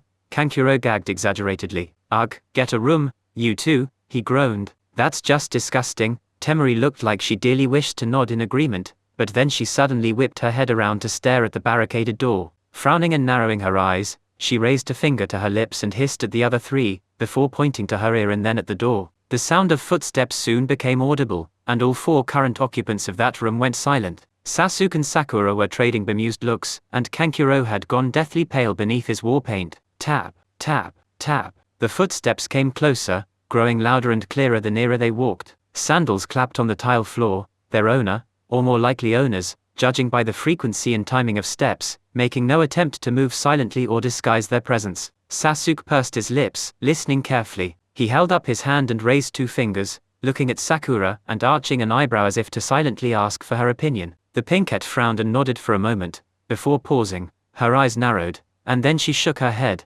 raising a hand of her own and putting up three fingers. Sasuke appeared skeptical for a moment, but only a moment. He perked up, listening to the uneven tempo of the approaching footsteps, and a look of realization crossed his face. His mouth opened in a silent "ah," and he nodded in understanding. He gestured briefly with his one hand in an obscure, altered form of Anbu Sign Language, a modified lexicon that had originally been devised by Danzo Shimura for the purpose of discreetly conveying orders to his root operatives. Fingers curled into a fist before splaying out, twisting and flexing into a few complex arrangements. Sakura's response came in a more standard mode, hands quickly blurring through a brief sequence of signs. Kankuro and Temari, who had by this point noticed the silent exchange, were only able to catch the tail end of the conversation, not that it did them any good, since neither one actually knew sign language. Sasuke seemed mollified by whatever it was Sakura told him, however, and he smirked and turned toward the door once more. The footsteps came to a stop just outside the room. "Hello, have any of you seen a snake come through here?" a voice came through the door. "I ran into one in the forest, but it got away before I could catch it." Temari and Kankuro seemed suitably freaked out when the realization struck that these words were almost certainly directed at them, even if the tone of the one speaking sounded quite harmless and gentle. Sasuke and Sakura, in contrast, smiled knowingly. A male voice muttered something venomous about underhanded tactics, and a deeper voice chimed in with a vaguely passive-aggressive comment. "Hello, Hinata," chirped Sakura, leaning up to the door. "I'm afraid to say that we haven't seen hide or scale of any snakes, though Naruto sensed your run-in earlier. He was in a real tizzy over it, actually. Our little buddy got really torn up over or not whether to run over and help you out." Hinata Hyuga, the unseen speaker, giggled at this. "He did he?" she said, sounding pleasantly amused. "Oh, that Naruto, what am I ever going to do with him?" Another laugh. "Although he does make a very dashing knight in shining armor, I must admit, he could probably help me track the snake down too, but it looks like he and, Gaara-san, was it? Well, it seems those two are busy having a heart-to-heart chat, at the moment. I'd rather not interrupt." Sasuke hummed thoughtfully. "I see," he said, ignoring Kankuro and Temari's flabbergasted expressions. "And by heart-to-heart, you mean?" There was a brief pause. "He's giving Gaara and Shukaku a sermon on friendship, while Kurama holds them down," Hinata finally answered. Sasuke and Sakura gave a sympathetic wince. "Ah, that's what you mean," said the latter. "I almost feel sorry for the poor bastards," mused the former. Temari and Kankuro gaped disbelievingly. Sharing a look, they simultaneously voiced the only statement they could actually consciously formulate in response to these recent, wildly unbelievable statements. What? Gaara wasn't sure where, exactly he was, before his eyes a vast and seemingly endless plain of white stretched out, so pure and clear that he could find no distinction between the firmament above and the ground, or at least he thought it was the ground below. There was no telling where one ended and the other began, no clear horizon or terminating line. It was enough to give a lesser person vertigo, though Gaara was either sure enough in his sense of balance to trust that he wouldn't suddenly tumble and fall into what he thought was the sky, or else so damn estranged from reality that he didn't give a rat's ass one way or another. Gaara wasn't quite sure how he had arrived in this place. The last thing he remembered was the grinning face of that obnoxious blonde, before hands of golden flame swept aside his sand shield and wrapped around his body. Somehow Naruto had gotten past his defenses and pinned him down without breaking a sweat. Yet, he didn't feel like he was being held in place, here wherever he may have been. He was free to move his arms and legs, although he hesitated to do so. A part of him worried, maybe, that if he moved from this spot he would get swiftly lost and become unable to return whence he had come. An irrational fear, perhaps, or perhaps not. He had no way to be certain. Is this a jinjutsu? He wondered aloud, his voice surly and gruff, still freshly remembering how a certain Konoha ninja had so effortlessly evaded his killing move. Not really, came the unexpected answer, and Gaara stiffened at the sound of this voice. He whipped his head around to see a man with short, spiky blonde hair and whisker marks on his cheeks, a man who looked almost like a grown-up Naruto Uzumaki, a man who just so happened to be seated atop the head of a monstrous nine-tailed Yauko which had its massive, clawed and furry hands clasped together in a perverse mimicry of prayer. It was a mildly surreal sight, even by the standards of the ninja world. Gaara blinked, his eyes closed for only the briefest moment. When they reopened, he found himself back in the hall once more, held in place by those inexplicable hands of chakra. The shift was not at all disorienting, oddly enough, and the giant fox monster was no longer anywhere to be seen. He felt a pricking in his forehead though, and a violent thrumming beneath his seal. Shukaku was pissed. Dimly, Gaara noticed that his sand was lying uselessly on the ground. He tried commanding it to move, but it didn't respond. Not so much as a grain was budged, no matter how adamantly he willed otherwise. "Yeah, your jutsu's not gonna work," Naruto spoke up. "I'm jamming it for the time being, otherwise we'd never be able to have a civil conversation." Gaara stared at the other boy, disbelief evident in the infinitesimal widening of his eyes. "Jamming," he repeated. His tone would have been skeptical if he hadn't just spent the last few seconds quite fruitlessly trying to move even the single, slightest mote of his sand. "Yeah," Naruto said easily, "don't worry, it's only temporary. Like I said earlier, I just want to talk."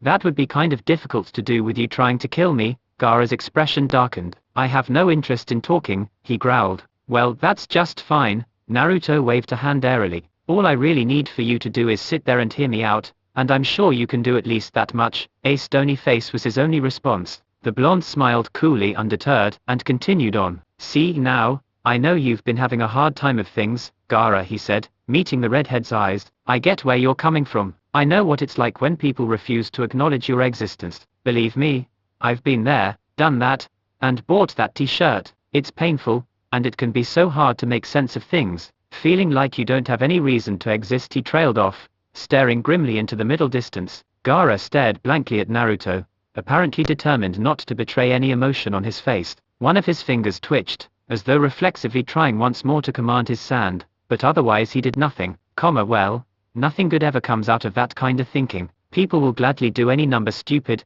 irrational, horrible things if they think it might somehow validate their existence. When a person is at such a low point that life seems completely meaningless, they get desperate, afraid. I've seen good, kind-hearted folks fall in with the worst sorts in an attempt to belong. I've seen people who've been hurt too many times try to push away everyone around them. Naruto paused, stepping forward and placing a hand on the Tsunagenin's shoulder. Neither of those is a healthy response, Gaara. Shukaku's Jinchuriki couldn't help flinching at the contact, and the words which accompanied it. He glared at Naruto, eyes cold and steely. What do you know? He growled. A lot of things, Naruto said with a dismissive shrug. Like how your mother really did love you. Those words elicited an immediate response from Gaara, one which Naruto probably expected. Turquoise eyes flashed venomously, and an arm came up in a sudden movement, breaking free of Kurama's grasp for the briefest of moments. A fist collided with Naruto's nose, digging into his face with an ugly crunching sound. The blonde took it without flinching, looking unblinkingly into Gaara's eyes.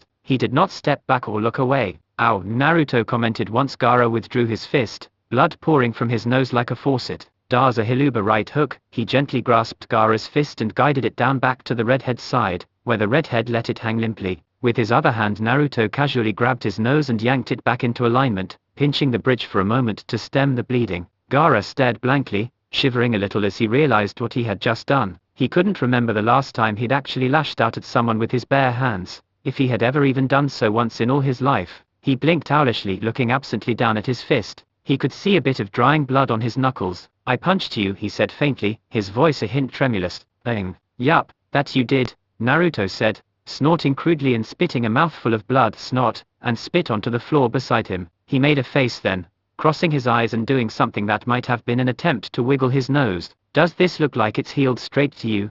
Gaara stared at Naruto, who was pointing to his nose. It honestly looked a tiny bit crooked, although certainly not enough to raise a big fuss over. At a loss for what else to say, and still a bit in shock over actually having resorted to physically punching someone, Gaara weakly shook his head. Naruto frowned at this for a moment, before grinning and giving a shrug. Oh well, I suppose I can have Sakura re-break it for me later, he said dismissively. Once more he screwed up his face and looked cross-eyed down his nose. Damn, still can't wiggle it. Were you able to before? Gaara heard himself ask. He felt a touch lightheaded. Nah, Naruto said, but I figured getting it broken might have given me the ability. You never know, right? The absurdity of this comment combined with the perfectly serious way Naruto had said it left Gaara once more at a loss for words. Again, the redhead looked down at his fist, the knuckles of which were dyed with the same dull, flaking red as Naruto's upper lip. He curled and uncurled his fingers, curiously flexing them. I'm sorry, the words were spoken hoarsely, uncertainly, his voice sounding like the hinges of a long unused door being tentatively creaked open for the first time in decades. Gaara almost didn't realize that he was the one speaking, the half-hearted apology coming tumbling out of his mouth seemingly of its own accord. His knuckles twinged strangely as he unconsciously flexed his fingers again, and the redhead winced, his other hand coming up to clasp his bloodied fist. He looked stunned, disbelieving at the strange sensation which was shooting through his hand. It was jarring, and his teeth grit together as his breath came out in a hiss. Naruto laughed, seeing the almost horrified expression on Gaara's face. Your fist hurt? He asked casually.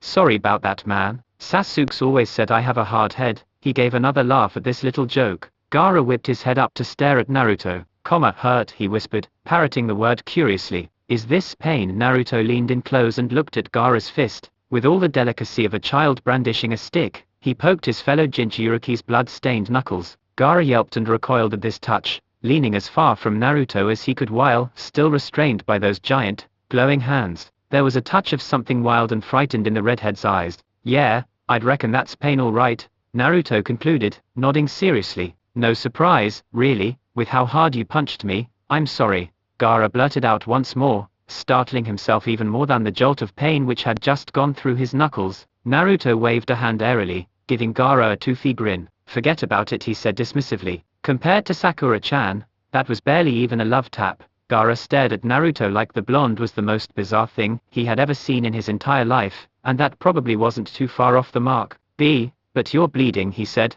flabbergasted. And you aren't, Naruto said, but that doesn't mean you're not hurting right now, does it? Somehow, Gaara got the impression that there was something very meaningful behind this statement, but he couldn't begin to imagine what that might be. He shook his head weakly, gingerly cradling his throbbing fist close to his chest. I don't understand you, he whispered. He grit his teeth. I should hate you. You're my enemy. I hit you. You should be the one in pain. So, why am I hurting in here? He clutched his chest with his uninjured hand, face contorting into something like a pained frown. As much as I am out here. He raised his blood-covered fist. It's more real, isn't it? Naruto said, looking into Gaara's eyes with that penetrating, unblinking stare of his. When you hurt people with your sand, you can remove yourself from what you're doing and pretend it doesn't have any effect on you. But fists don't lie. When we hurt others, we hurt ourselves just as much. Gaara stared at Naruto, clutching his injured hand. His mouth moved, but no sound came out. Naruto smiled sympathetically and squeezed Gaara's shoulder. This pains you more than it does me, he whispered. I've gotten used to this kind of suffering, to physical pain. I've accepted it as a part of my life. Actions have consequences, and sometimes those consequences hurt. A lot. You can't run from the truth, Gaara. Your fist knows it, your heart knows it. Is it always like this? Gaara mumbled. His shoulders heaved. Does it always hurt? You've never hit someone before, have you? Naruto said knowingly. Gaara shook his head. No. I've had my sand since I was born. My father taught me how to use it from the day I was old enough to walk. I can't remember ever not having it at my disposal, to protect me, and to hurt others. It gets easy to hurt people when you can't feel what you're doing to them, Naruto observed. Sometimes I forget that myself. If you remove yourself from the act, throw a shuriken into their forehead from a distance, flick a kunai between their ribs without even looking them in the eye, well, it gets all too easy to distance yourself from the pain, to pretend it isn't there. He smiled softly, ruefully. That doesn't make it all right though, and there are times when you can't do anything to lie to yourself, when you have no choice but to break the enemy's body with your own two hands, to feel every blow you rain down on their form, and know exactly when their heartbeat stops, seeing the light leave their eyes as pain surges through your body. It makes it real. I think that really drives home the gravity of it, the seriousness of taking a life. Gaara swallowed, looking nervously into Naruto's eyes. He saw the sincerity in those pools, saw the light dull and lessen, with the weight of grim recollection. Naruto's eyes fell. Following his gaze, Gaara found himself looking at the blonde's hands. Perhaps it was only a trick of the flickering, fluorescent lights, but for a moment Gaara could have sworn that he could see the blood staining those hands. He looked back up into Naruto's eyes,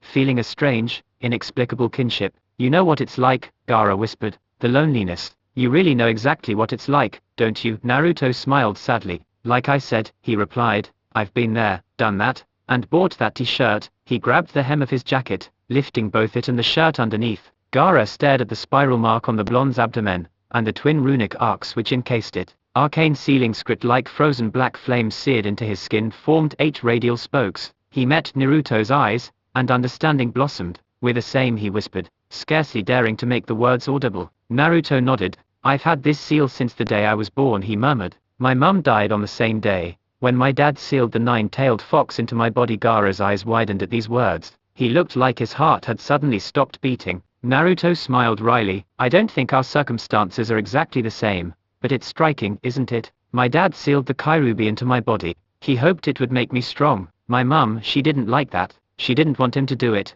and she tried to stop him, tried to convince him that there had to be another way, but there wasn't. For better or worse, it had to be done. My dad gave his life sealing Kurama inside me, and saved our village in the process. My mum died from her wounds at the same time as my dad. Their last words. Naruto paused, sniffing once. His gaze was distant, filled with what Gaara could only describe as sorrowful nostalgia.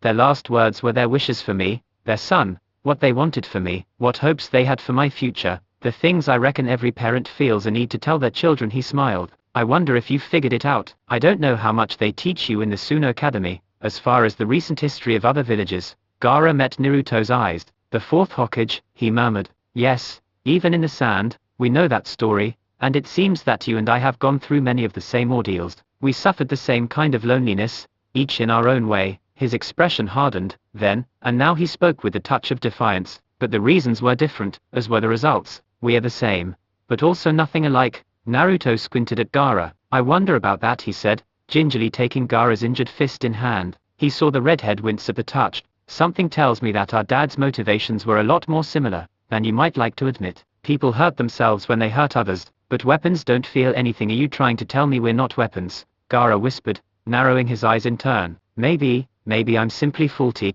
I know why I was created. I know why my father had this demon sealed inside me. It was to serve and protect the village. Naruto finished for Gaara, right? That's the duty of all shinobi. Even the cage must give their life, if it will mean safety and prosperity for their people and their village. That's their responsibility, our responsibility. When I die, I intend to die as a man, as a proud shinobi of the Hidden Leaf, as the Lord Hokage, giving my life out of love for my home. He grinned toothfully. I think it'll be the same for you, Gaara. In fact, I know it will. He clasped the redhead's shoulder. Gaara stared at Naruto, thunderstruck by the sincerity, the utter conviction behind this statement. You think I'll be Hokage? He said weakly, the words spilling out half of their own accord. Naruto laughed uproariously. Thanks, Gaara, he said, grinning from ear to ear. I needed that.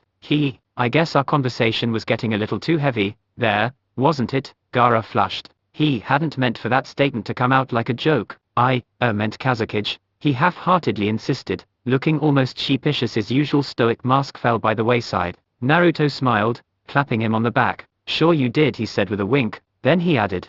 But yes, I think you will. Deep down, I know you have all of the qualities a good cage needs, you just haven't realized it yet. And with that, he walked past Gaara, humming cheerfully. With a start, the redhead realized that he was no longer restrained by the chakra hands, and he got a vague feeling that he hadn't been so bound for a fair while. Just when had they dispelled? His finger twitched, and the sand at his feet responded. Slowly shaking his head, Gaara paused for a moment, seeming uncertain. Hesitantly, he looked back over his shoulder at Naruto's retreating form. There was a burning question at the back of his mind, and if he didn't get an answer now, he knew somewhere deep inside that he would not forgive himself for a very long time. How? He murmured hoarsely, swallowing and staring at Naruto's back. How can you be so sure my mother loved me? Naruto turned to look at Gaara. He was wearing a small yet brilliant smile. Because she was your mother, he said simply. She might have hated your father, the village, the demon, even the circumstances of your birth, but she could never hate you. That's just how moms are,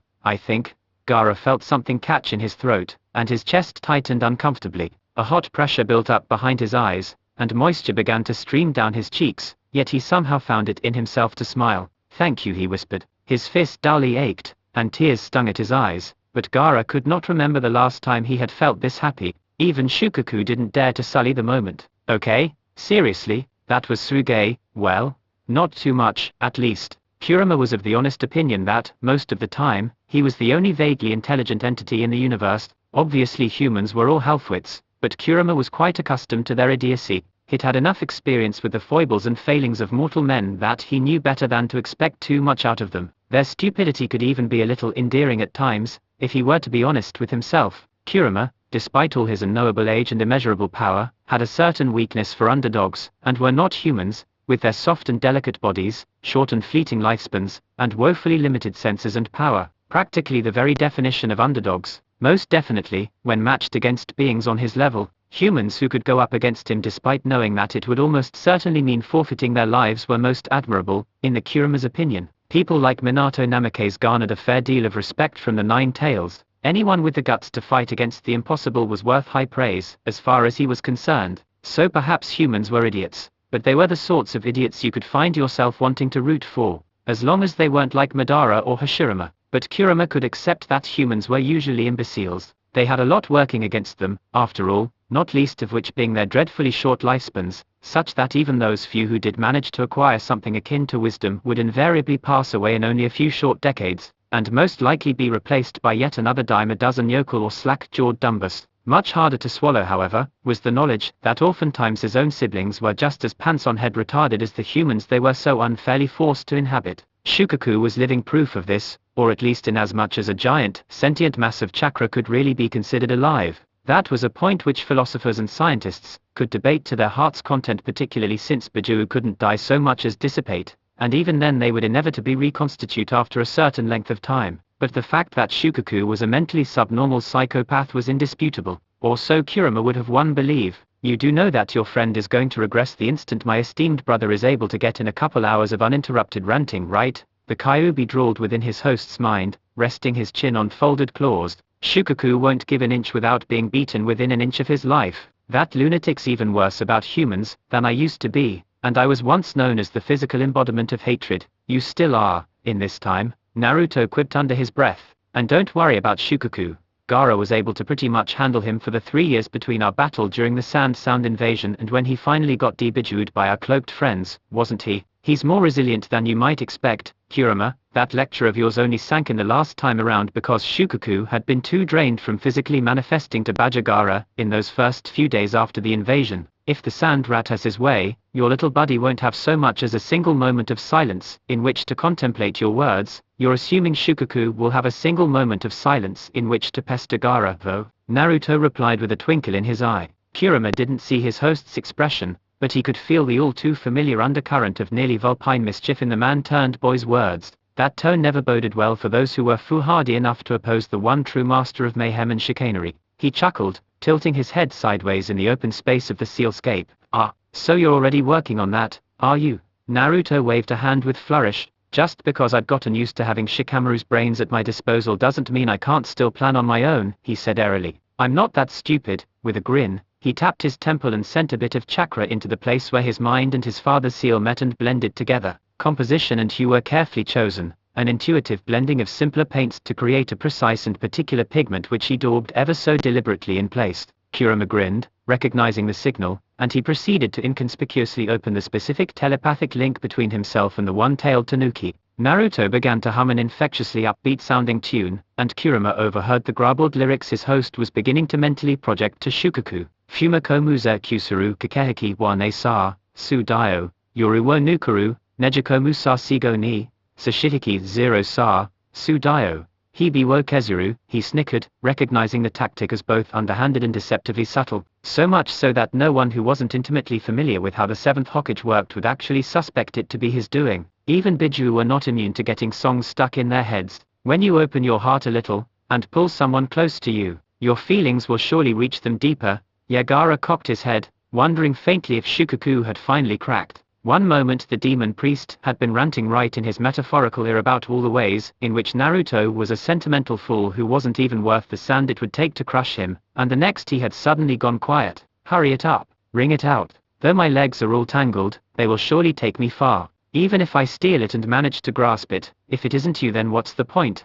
That wasn't the strangest part, of course. After a moment of silence from the Biju, Shukaku had then started to hum. Gaara had never heard Shukaku hum, ever. So I'll go far into the distance, and your world will become a thing of deceit painted all in white. And now, if the aforementioned hadn't been enough, the Ichibi was also apparently speaking complete gibberish. Vaguely meaningful gibberish, perhaps, but gibberish nonetheless. It was still infinitely preferable to the beast's usual raving mind, no matter how used to all of that Gaara may have been, so he didn't afford the matter too much thought. This innocuous, vaguely musical-sounding babble faded much more easily into the background than demands for bloodshed, or threats to devour his soul the instant he allowed his guard to drop. Hit the gas, there's no need to finagle. Oh yeah, we'll go all through the night. Complain at the end, the balance is 0. Oh yeah, we'll whittle the days away. Plus it was kind of catchy, if he were to be perfectly honest. Quite a ways away in the land of wind, the Lord Fourth Kazekage, Rosa of the Gilded Sands, was not having a good day. He was pacing in his office and running his hands through sandy blonde hair, his brow furrowed from stress. He had postponed all meetings until further notice, that morning, saying in no uncertain terms that the first person to interrupt him could kiss their shinobi career goodbye. He stared intently, his face ashen and tightly drawn, at a sheet of paper clutched in his hand. It was creased and crinkled, having been folded and unfolded many times over, clenched between his fingers in a firm and steady grasp which did little to overtly betray the worry he felt in the pit of his stomach. Words were written on the paper in a hand that was both precise yet untidy. A brief but somewhat troubling message scrawled sharply down in black ink. Orochimaru is not trustworthy. He will kill you the instant you are of no further use to him. Play into his hands, and you will not live to see the invasion of Konoha. Seeing that he had found this letter on his pillow that morning, was it any wonder the Lord Kazekage should feel concerned by its contents? Really, it was bad enough that someone who wasn't Baki, or one of his advisors apparently knew of Rosa's plans to ally his village with Orochimaru, and he knew it hadn't come from them, because it did not match any of their handwriting samples, but for them to warn him in so forthright a manner of potential treachery. He ran his hands through his hair, silently fretting. Outside his window, he saw the village Anbu going through triple their usual daily security exercises, half in punishment for the incompetence which allowed this letter to reach where he slept in the first place. If whoever delivered that letter had been an assassin, Suna would have found itself short one Kazekage this morning, and a mere month before the planned invasion of Konoha at that, and half to make sure that something like this wouldn't happen a second time. Rosa felt acutely miserable as he contemplated the letter's contents. Might the note be an earnest warning from a disgruntled servant of the Snake Summoner, or perhaps an attempt to sow additional distrust and sabotage the budding alliance between the Sand and Sound? It was no secret to him that Orochimaru was the founder and leader of the Hidden Sound village, and where there were any number of people acting under one banner, it would only be natural for dissident or rebellious elements to eventually take root. The letter might have also been planted by a Konoha spy. Orochimaru was a renegade from that village, and his activities would naturally be of interest to the Hokage, or even certain other powers within the Leaf. And again, this message could either be an earnest warning, or an attempt to sabotage an alliance between Suna and Oto.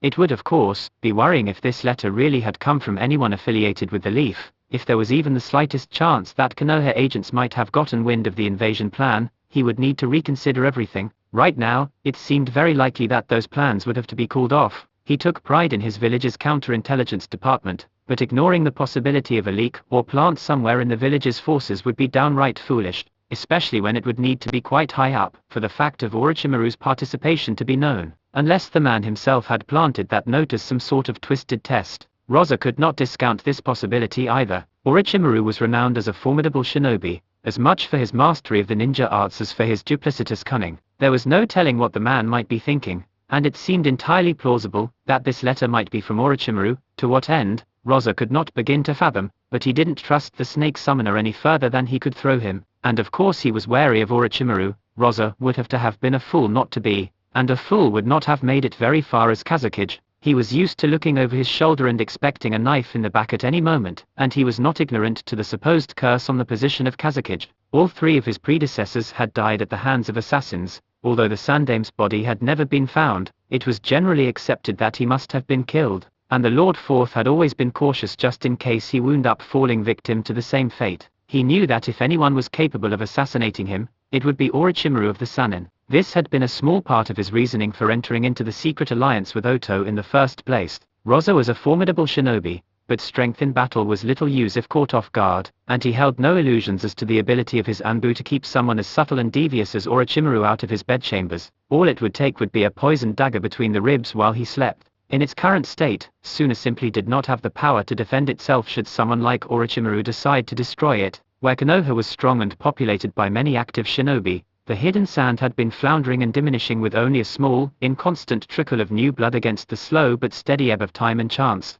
If Rosa displeased Orochimaru, odds were very good that the man would simply kill him and destroy his village, or worse. Rosa did not trust Orochimaru, but attempting to defy the Serpent Shinobi would quite likely do more harm than good for his forces. Rosa was strong, but Orochimaru was a monster in human form. There were too many factors, too many possibilities to risk trying to put the snake down by his own strength, and there were too few in Suna with the ability to aid him against such an opponent. Baki was the finest of his generation, second only to Rosa himself, but he would still be outclassed by someone like Orochimaru. Most of Suna's strongest shinobi were, in a touch of bitter irony, far too old and decrepit to be of any help. Lady Chayo and her brother, for example, once two of the finest puppet masters in all the land, were nearing dotage in their advanced age. They were still capable enough, perhaps, to tackle merely competent shinobi, but against one of the Sannin they were simply far too weary and enfeebled by the march of time to possibly compare. Honestly, allying with Orochimaru hadn't been much of a choice. Damned if he did, and damned if he didn't. The fourth Kazekage hated those sorts of conundrums, but putting all of that aside, he could not ignore the possibility of a leak somewhere in his village. This letter was worrying. If there was even a tiniest chance that this message might have come from the Hidden Leaf, or any other party outside of Suna and Oto, it would have to be assumed that their plans had been discovered. Rosa hadn't led his village through these difficult times by being incautious. He took risks when he felt it was absolutely necessary, but persisting in the plan to invade Konoha, when there was a possibility that their security had been compromised, would be nothing short of unforgivable foolhardiness. Sighing, and hoping that Orochimaru would not take umbrage at this turn of events, Rosa sat down behind his desk and reluctantly fetched his calligraphy set plus a sheet of paper. In a dense and triply redundant code, he began writing a communique to his co-conspirator. Orochimaru, I find myself in the unenviable position of having to inform you of a possible leak of information regarding certain plans, which had been made by certain unnamed parties. It was not a good day to be Kazekage. By the time the second stage of the Chunin exams came to an end, 5 more teams had passed.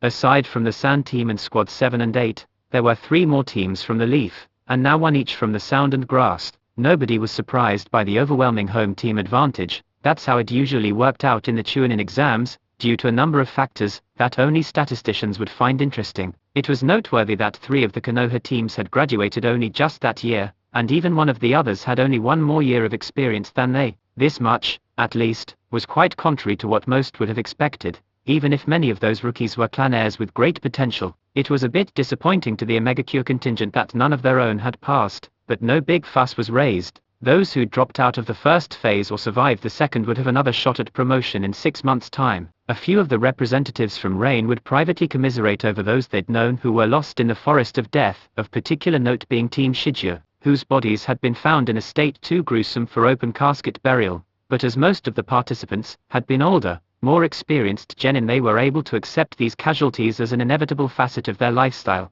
and a very real risk for all of them. It was noticed that 2 of the 8 teams to pass the second phase were from minor villages, 6 out of 24 genin, which was honestly a little below the expected ratio. Of course, those who were in the know realized that preliminaries would almost certainly need to be held in order to keep the third stage down to a manageable length, so these numbers were liable to change. An unusual, but not unprecedented circumstance. Hey-8 Gecko quietly wheezed into his fist as he surveyed the assembled genin from a shadowed alcove, listening absent-mindedly as the Lord Third explained the true purpose of the Chunin exams. For most of these kids it would probably be their first time hearing this, and the Hokage did quite a fine job of emphasizing the callousness of shinobi lifestyle. It was a good act on the Sandame's part, convincingly cold and stern enough to have the more sheltered genin wetting themselves, and even the Suna team seemed a bit put off judging by how their female member spoke up in disbelief. Still, while it was a nice speech, Hey-8, the other proctors, and the Jounin sensei had all heard it plenty of times before. He doubted that any of them were paying more than a perfunctory level of attention to the Lord Third's words.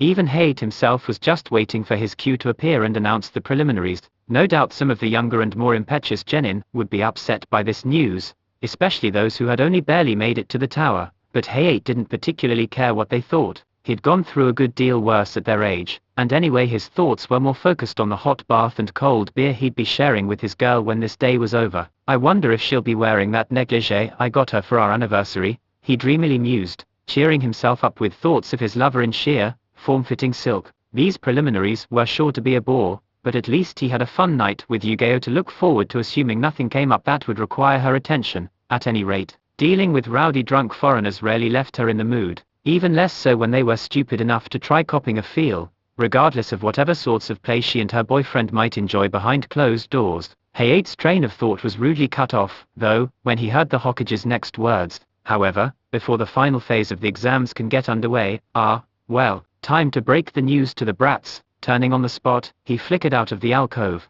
Sakura wasn't really listening as the sword-bearing Jounin and the Hokage explained why they would need to hold a preliminary round to pare down the participants for the final stage of the exams. She had already figured as much the second she saw how many teams had passed the second phase, and presently the Pinkette was rather more absorbed in her attempt to put a name to each of the faces she saw. Her fellow rookies were easy enough, of course, as were the members of Team Guy, although it was weird to see Neji alive and well after so many years, even if there were loads of other once dead people walking around. And obviously Gaara and his siblings too, but the remaining 3 teams were somewhat harder to place. She recognized Kabuto right away, of course, and it had only taken her a few seconds to register that bespectacled redhead as Naruto's so distant they had never actually bothered to determine their exact relation cousin. The pair's respective teammates were basically unknown to her, though she vaguely recalled Kabuto's team participating in what she remembered of the preliminaries last time around. But the only thing about them that stood out in her memory was the fact that one of them had fought Sasuke. She dimly recalled being very worried about her now husband's well-being at that time. It was just a little while after he'd gotten that curse mark, right,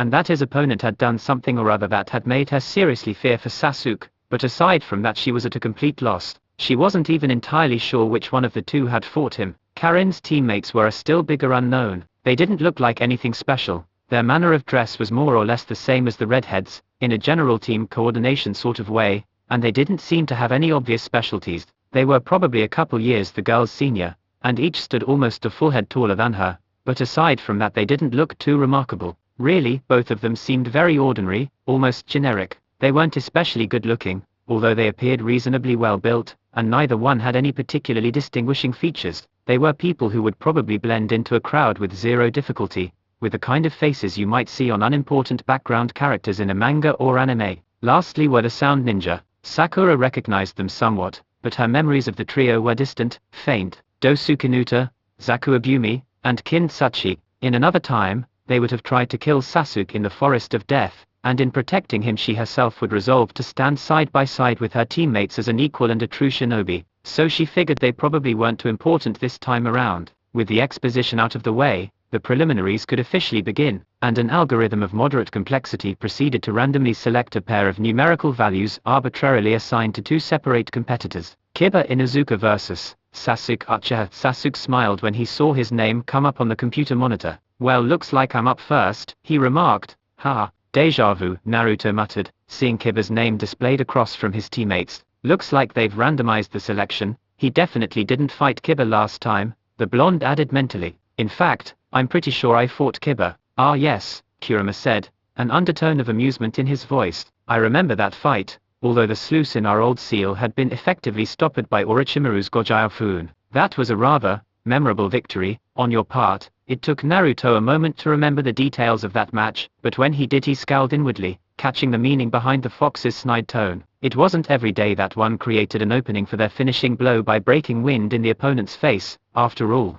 Sakura squeezed Sasuke's hand, not privy to the conversation her other teammate was having with the biju in his gut. She smiled at her husband, leaning in close to whisper, "Do go easy on him, dear. Kiba's an okay guy, once you get past all the bragging." Sasuke rolled his eyes at this, but he still nodded. Yeah, he grumbled, looking distinctly miffed. Honestly, though, as if I'd ever actually bother going all out against an opponent of his level. The fact that he happened to say this well within hearing distance of his electronically selected foe may or may not have been a mere coincidence, but the effect was the same either way. Kiba bristled at this apparent dismissal and grit his teeth. A fire was lit in the Inuzuka's belly, and he leaped down into the arena with a stubbornly defiant shout, a Kamaru riding in his hood. Kyunei put a hand to her forehead and let out a sigh, exasperated to see just how easily her student was riled. Hinata chortled in quiet amusement, clasping her hands and wishing Kiba luck, to which he replied, "I don't need it. I'll kick his ass with pure ability," and Shino simply shook his head, silently settling in to watch the fight.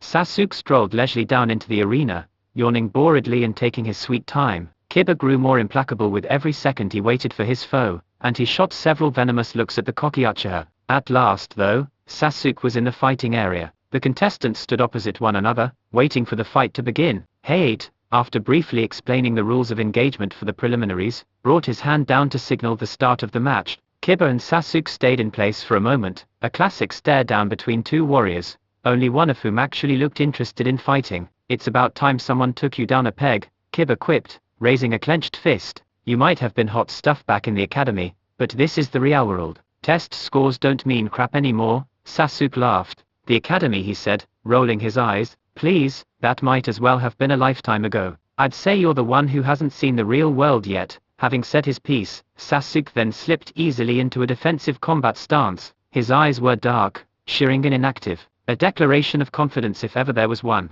"Gr. Don't screw with me, jackass. I'll beat you black and blue, and then we'll see who's the better ninja." Snarling these words, Kiba threw the first punch. Sasuke twitched sideways, dodging the blow with the least amount of movement necessary. He smirked at his opponent, his eyes speaking for him. "Is that all you've got?" Kiba snapped. What followed was a short, but thorough exhibition of every possible punch, kick, and strike the Inuzuka could muster, not a single one of which managed to touch even one hair on his opponent's person. Sasuke didn't retaliate once, but it was obvious that he was controlling the flow of the match. "Damn it, you bastard!" Kiba shouted in frustration, a furious left jab missing by a mile. "Stand still so I can hit you." "I am standing still," Sasuke drawled, easily leaning out of the way of a sloppy, by his standards, right hook. "I haven't once moved my feet from the starting position, but it seems you couldn't hit the broad side of a barn if you were thrown at it." Kiba growled and sprang back, putting a few paces of distance between himself and Sasuke. He whistled for a Kamaru and reached a hand into his supply pouch. "That's it," he said, "no more pulling punches. It's time for you to roll over and play dead." He withdrew his hand from the pouch, holding two soldier pills. One he tossed to a Kamaru, the other he made to pop into his own mouth. The pills never reached either destination. Almost as soon as the medicine had left his hands, Sasuke caught the pills and crushed them, moving so quickly that most of the people in the room, including a few of the medics and less talented Chunin sensei, didn't even see him until a second after he'd prevented Kiba from using his secret weapon. It took the other lad another second longer than that to realize what had just happened.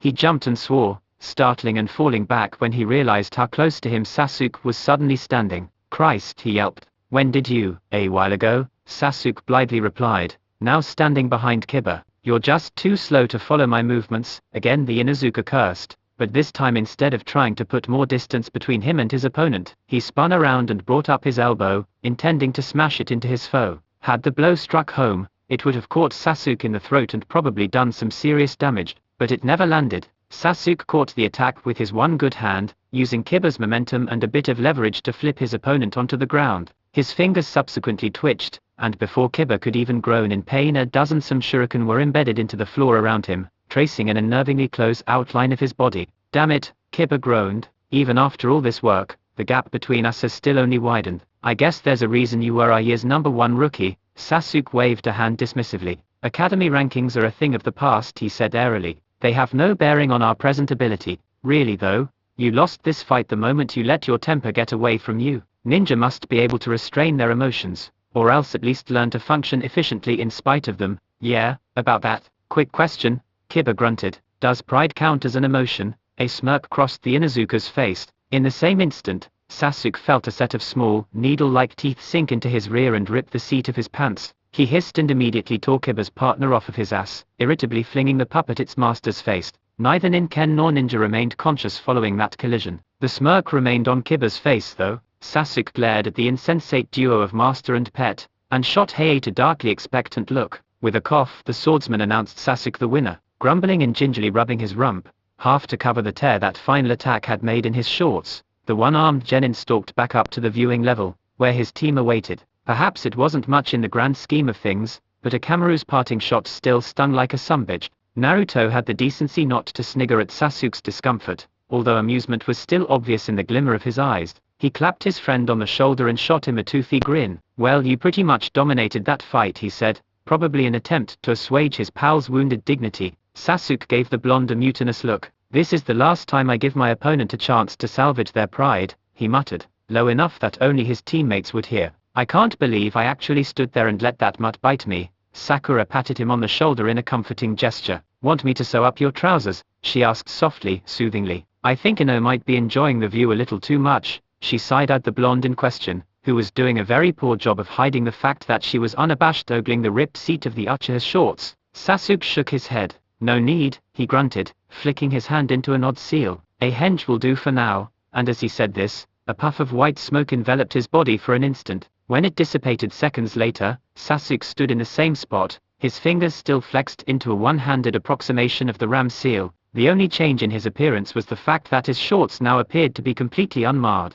Ino pouted, but Shikamaru and Chaoji looked relieved, at least until the latter's name came up on the screen. Chaoji Ikimichi vs. Naruto Uzumaki. Kakashi wasn't paying too much attention to the proceedings down in the arena. A careworn copy of Icha Icha Violence was clutched in his hands, his one visible eye flicking intently over every character printed onto the novel's pages. He gave Naruto a perfunctory nod when the blonde made to go down to the arena, absent-mindedly noting that two of his students were going one right after the other, before pondering whether or not to give Sasuke a brief lecture on situational awareness. After a moment's thought, he discarded that idea. Listening idly to his remaining students' hushed chatter, he got the impression that Sasuke had consciously let that last attack hit him. "Certainly, at least," the boy seemed to mutter, "better be grateful I didn't completely shatter the mutt's pride," and similar comments with a relative frequency as Sakura patted him on the shoulder and whispered sweet, reassuring nothings into his ear. If this wasn't merely bluster on Sasuke's part, then it had been a rather magnanimous gesture for him to stand there and let Akamaru bite him. These kids were smart. Kakashi had come to greatly appreciate that fact over the months that he'd been teaching them. Sure, half the stuff out of their mouths seemed to consist of incomprehensible inside jokes and impenetrably oblique references he couldn't even begin to place, but they worked together like few teams Kakashi had ever seen. He honestly didn't need to teach them much as far as teamwork exercises or practice drills. Naruto, Sasuke, and Sakura knew their stuff, and they handily aced every test he put before them. Perhaps Sasuke and Sakura tended to act a little cozier together than kids, their age had any right, And maybe Naruto seemed to have a thing going on with the Hyuga clan heiress that might have been very scandalous if he weren't technically a member of a clan every bit as old and powerful, albeit nearly extinct and with little to no remaining influence in Konoha. But Kakashi was not inclined to intervene in their personal lives, not as long as they handled their duties in a healthy and professional manner. And despite a number of quirks and eccentricities, he had to say that they did exactly that. Team 7 was probably the single most capable and synchronized genin squad since that period in between the Second and Third Shinobi World Wars, when the legendary Sannin had gotten themselves demoted for a week as punishment for interrupting their sensei's alone time with his wife, a tale Kakashi knew from his sensei, who had apparently extracted it from his sensei one night after an exceptionally long day of boozing and whoring on the Toad Sage's part. Kakashi had to admit that he'd grown rather fond of his little monsters. Sure, there was practically no logical way to reconcile their present ability with their performance in the academy, and yet they occasionally acted a bit dismissive of his rank, but damn it all, there was just something likable about the trio. Against all odds, they had actually grown on him, and in light of the mind-boggling strength and ability he had seen them demonstrate on so many occasions, the copy ninja found himself daring to hope that these three would actually survive him. That was a nice thought. Of course, so was the prospect of a threesome, with a buxom, younger step-sister and an nymphomaniacal, bespectacled childhood friend. So in spite of his internal monologue, most of Kakashi's mind was honestly focused on the contents of the book in his hand. OHH, Boruto-kun Red Heart, moaned Ranchi and Hinajaku, won't you please accept our feelings?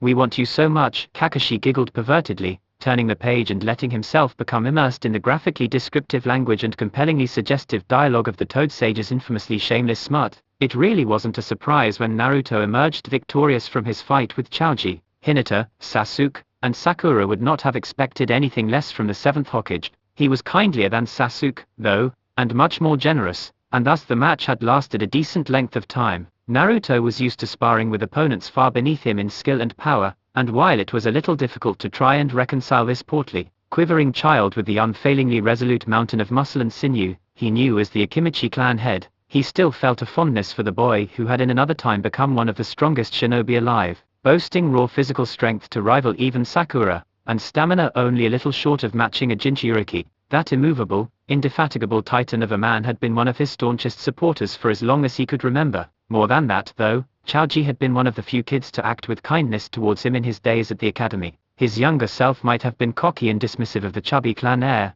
failing to notice or appreciate those small, rare friendly gestures. But Naruto, as he was now, understood and was grateful for what little camaraderie as slackers and troublemakers had existed between him, Choji, Shikamaru, and Kiba in those halcyon days of early youth. Of course, Naruto had a bad habit of looking at the world through rose-tinted lenses, so perhaps he was letting nostalgia goggles warp his perspective. Whatever the case, he'd made an effort to keep the fight roughly on Choji's level. He had plenty practice in pulling his punches from all the times he'd had to smack his son upside the head after an idiotic stunt, such as trying to perform the shadow clone jutsu when he was just an academy student, or attempting to sneak itching powder into a foreign diplomat's robes, and was similarly experienced at sparring with far weaker opponents from training both his kids in the basics. So he'd let Choji get a few hits in, demonstrated some simple but effective maneuvers that could greatly improve the lad's combat effectiveness, and even given him an opening big enough to use his clan's Nikuden Sensha. Only after the fight had gone on for a few minutes did he finally deign to end it, making sure to finish things with no higher a level of power than would seem entirely attainable to the ordinary genin. Sure, he could have finished the match as soon as it had begun and completely dismantled every facet of Choji's fighting style,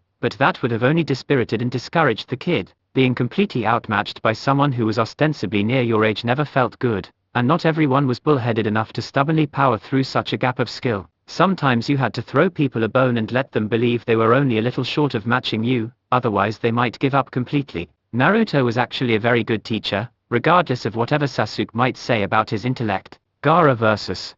Dosukanuta. This was the next matchup selected by the computer. Kankuro and Temari eyed their youngest brother warily as he stared at the monitor, a stoic face betraying nothing of his inner thoughts. A small crinkling of the brow was the only sign that Gaara registered what he was seeing, for a moment, until a quiet hum resonated from the back of his throat. He cocked his head ever so slightly, before looking across the room to where Team 7 was standing. Naruto caught Gaara's eye and grinned. Gaara frowned, then he turned on the spot and let his sand swirl about to cover his trail. Suna Shunshin was a specialty of his. This manner of locomotion gave the illusion of his body dissipating into sand, and rematerializing from the very same substance, an aesthetic that had powerful effects on his fellow hidden sand citizens. He reappeared down in the arena, waiting a few more seconds for his opponent to get there. "You must be Gaara of the Sound," the Sound Genin remarked once he was in position. "I've heard tell of your reputation." Shukaku twitched in the back of his mind, and Gaara felt a brief rush of kill, murderous intent. He closed his eyes for a second,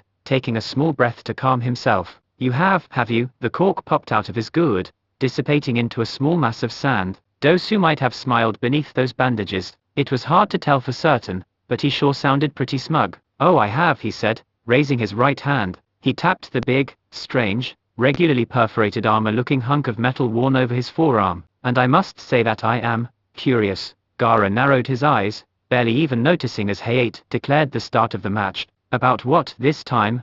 Dosu definitely smiled. "Which is faster, do you suppose?" He mused aloud, cocking his head and tapping that weird, massively oversized bracer again. "Your sand or my sound?" In that moment, Gaara became aware of a loud, almost painful ringing in his ears. His eyes widened, and he listed backwards, suddenly staggering as a wave of vertigo struck him head-on. His vision swam, and he had to fight to right himself. What the hell?" he groaned, clenching his teeth as the pain increased. Dosu sprang forward, bringing his fist up in a sweeping right hook. Sand rushed from Gaara's gourd, automatically interposing itself between the Otonin and the Jinchuriki. It reached out to wrap around Dosu's arm, and the sand made a cacophonous racket as it poured through and over the holes in the teen's bracer. The noise was unbearable. Gaara clapped his hands to his ears and screamed. Blood trickled out from under his palms, and the pain was threatening to split his head in half. Dosu laughed and flicked an exposed part of his bracer, his jutsu causing the sand to explode away from his arm. "Bad luck you were matched against me, really," the Sound Ninja sneered,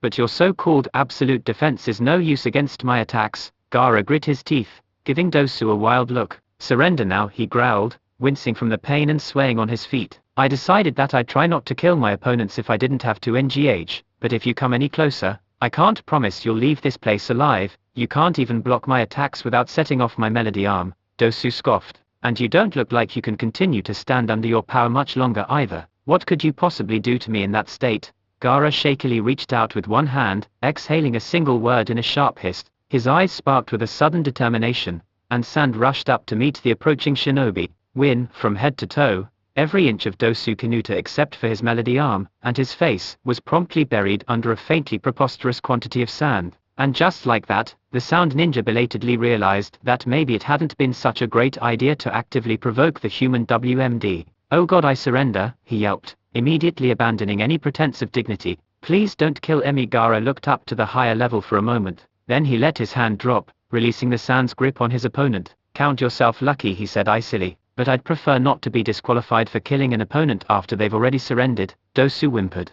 Naruto, from where he was watching the match with his teammates, nodded his head approvingly. Among the matches that followed, only a few more were of any particular note. Temari fought Zaku Abumi in a duel of wind users, and while it was an impressive show of skill on both their parts, it also dragged on inordinately long, winding up in something of a stalemate until Zaku finally dropped from exhaustion. His Zankuha ultimately required a greater initial investment of chakra than her Komeitachi. Kabuto's contortionist teammate was matched up with Shikamaru, and his boast of finishing the match in under a minute certainly came true, albeit perhaps not in the way he'd intended. The Nara clan's specialty shadow possession jutsu interacted with his joint dislocating trick in a rather painful and gruesome fashion. Karin's teammates were next slated to fight each other, an arrangement which surprised some people, and while both showed an average amount of cunning and resourcefulness, it ultimately came down to a brute force slugfest. The match didn't go on for very long, but the victor didn't exactly walk away unscathed. Both sported a myriad of cuts and bruises when they left the arena. Tenten received a number of furtive warnings and well-wishings from Neji when the computer matched her up against Hinata. The weapon mistress, of course, treated her teammates' words with a healthy dose of skepticism, having no way to know that she was going up against a gentle fist master 2 decades her senior. Needless to say, Hinata completely shut down Tenten's shuriken jutsu, and even her melee bukajutsu was little match for the Hyruga's hand-to-hand expertise. Hinata effortlessly disarmed her opponent every time she drew a weapon, and she pressed her advantage by keeping in close and denying Tenten any opening in which to summon more tools from her scrolls. Although she specialized in weapons particularly ranged, throwing ones, Tenten was no slouch in the taijutsu department. She could hardly afford to be deficient there, as a student of Might Guy. Despite this, however, she obviously stood no chance in a close quarters fight against someone like Hinata. 8 trigrams, 16 palms, was the finisher, a mere quarter of the Hyuga main branch's most well-known Hisatsu Waza, and Hinata pulled it off with appropriate ease. Neji gave Tenten his sincerest condolences when she came back up from her match. Tenten replied with a look that could have petrified Medusa. "I don't want to hear anything about your damn Byakugan or Gyokun," she hissed,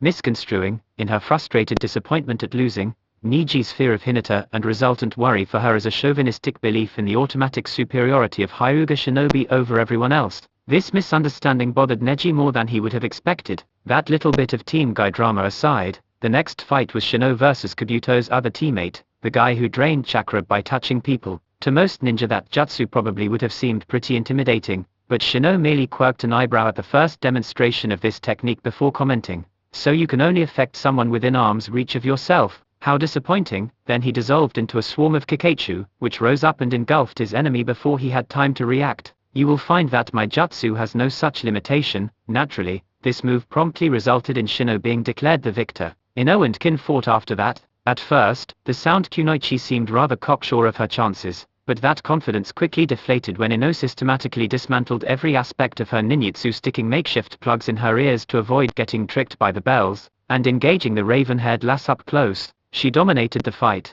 ending it after 20 seconds by kicking a battered Kin to the floor and pressing a kunai to her throat. There was a reason Inoue had the one of highest cumulative scores out of their year group back in the academy. She'd been runner-up for Rookie of the Year, and against someone like Sasuke, that was no mean featuring. After that, Sakura fought Kankuro, and it went about as well for the puppet user as one might expect. Sakura had gone toe-to-toe with Akasuna no Sasori as a Chunin, albeit with the aid of puppet mistress Chayo, and she had improved by leaps and bounds since then. Kankuro's tricks were all too predictable at this level. She completely dismantled Kerasu, and not even the nastiest stuff it could spew was any match for her medical ninjutsu. Not that anything it threw actually hit her. If there was one thing Tsunade's training was good for, it was teaching people how to dodge. Now coming down to the last two fights of preliminaries, there were only, how many possible matchups? Let's see. Rock Lee vs. Kabuto Yakushi, Karen vs.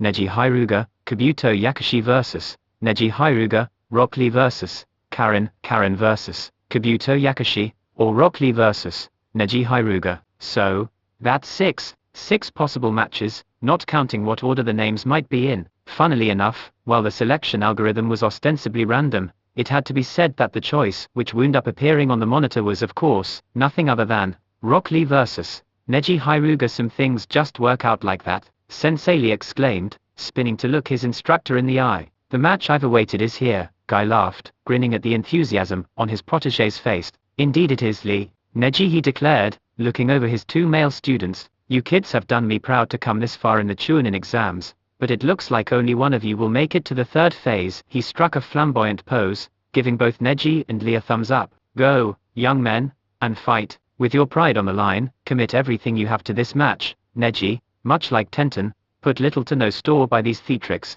Lee, on the other hand, treated every word out of his sensei's mouth like the gospel truth. The former scoffed and stalked down into the arena, not wanting to waste his time on any more of Guy's rambling, but Lee hung back for a moment, fire burning in his eyes. Karen watched from nearby, anxiously vacillating over whether or not to wish her crush good luck. "Do you mean it?" Sensei Lee breathed, looking up at Guy as though he almost didn't dare to hope. "To give this fight everything I have." Guy struck the nice guy pose trademark sign, giving his student a thumbs up and a toothy grin, pristine enamel audibly glinting. "Show them the power of hard work." Lee's face nearly split in half from the smile which flashed across it. Nodding so fast his head was just a blur, he immediately knelt down and fiddled with his leg warmers. He whipped the weights off of his legs so fast that they hadn't even hit the ground when he then backflipped into the arena. Twin clouds of dust and rubble blossomed between Guy and Tenten at the same moment Lee touched down in the arena, his weights hitting the ground right as he landed. Neji probably would have paid this some actual heed if he hadn't been wrapped up in brooding about all of the various reasons his life sucked. Almost everyone else present was slack-jawed in disbelief. Hayate blinked,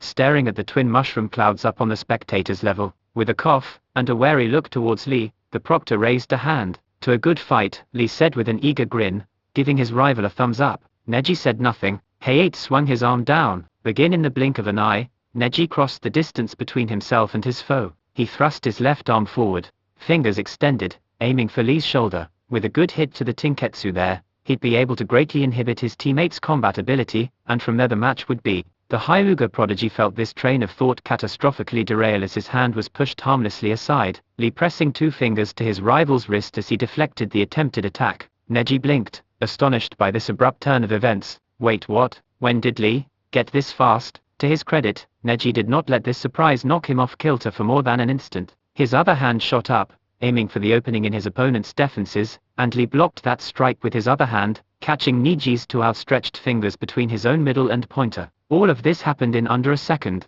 Neji's first hand was still pressed to one side, and his second was caught in Lee's grip. For an instant, it seemed like a deadlock. Then Lee's foot snapped up, crashing into Neji's face. Naruto curiously examined one of the leg weights Lee had left up on the balcony, blithely ignoring the dirty looks Tenten was shooting him. Apparently the brunette had recently deduced his distant relation to Karen. He'd overheard the redhead mentioning that she was of Uzumaki descent, in between gushing over Lee and smirking at Tenten, and decided to blame him for the intrusions the overly amorous bespectacled censor had made into Team Guy's dynamic. Ha, he said, tracing a finger over the repeating characters which proclaimed guts. This is sure some fancy seal work. No wonder Lee doesn't leave massive craters everywhere he goes. Tenten snorted. Clearly you've never seen him practicing that lotus move, she muttered. Guy smiled toothfully though, giving Naruto a nice guy pose trademark sign in the affirmative. Indeed, those weights are a work of nothing less than sheer brilliance, he boasted. The late 4th Hokage was kind enough to fashion them for me, back when he was just your sensei's jounin instructor.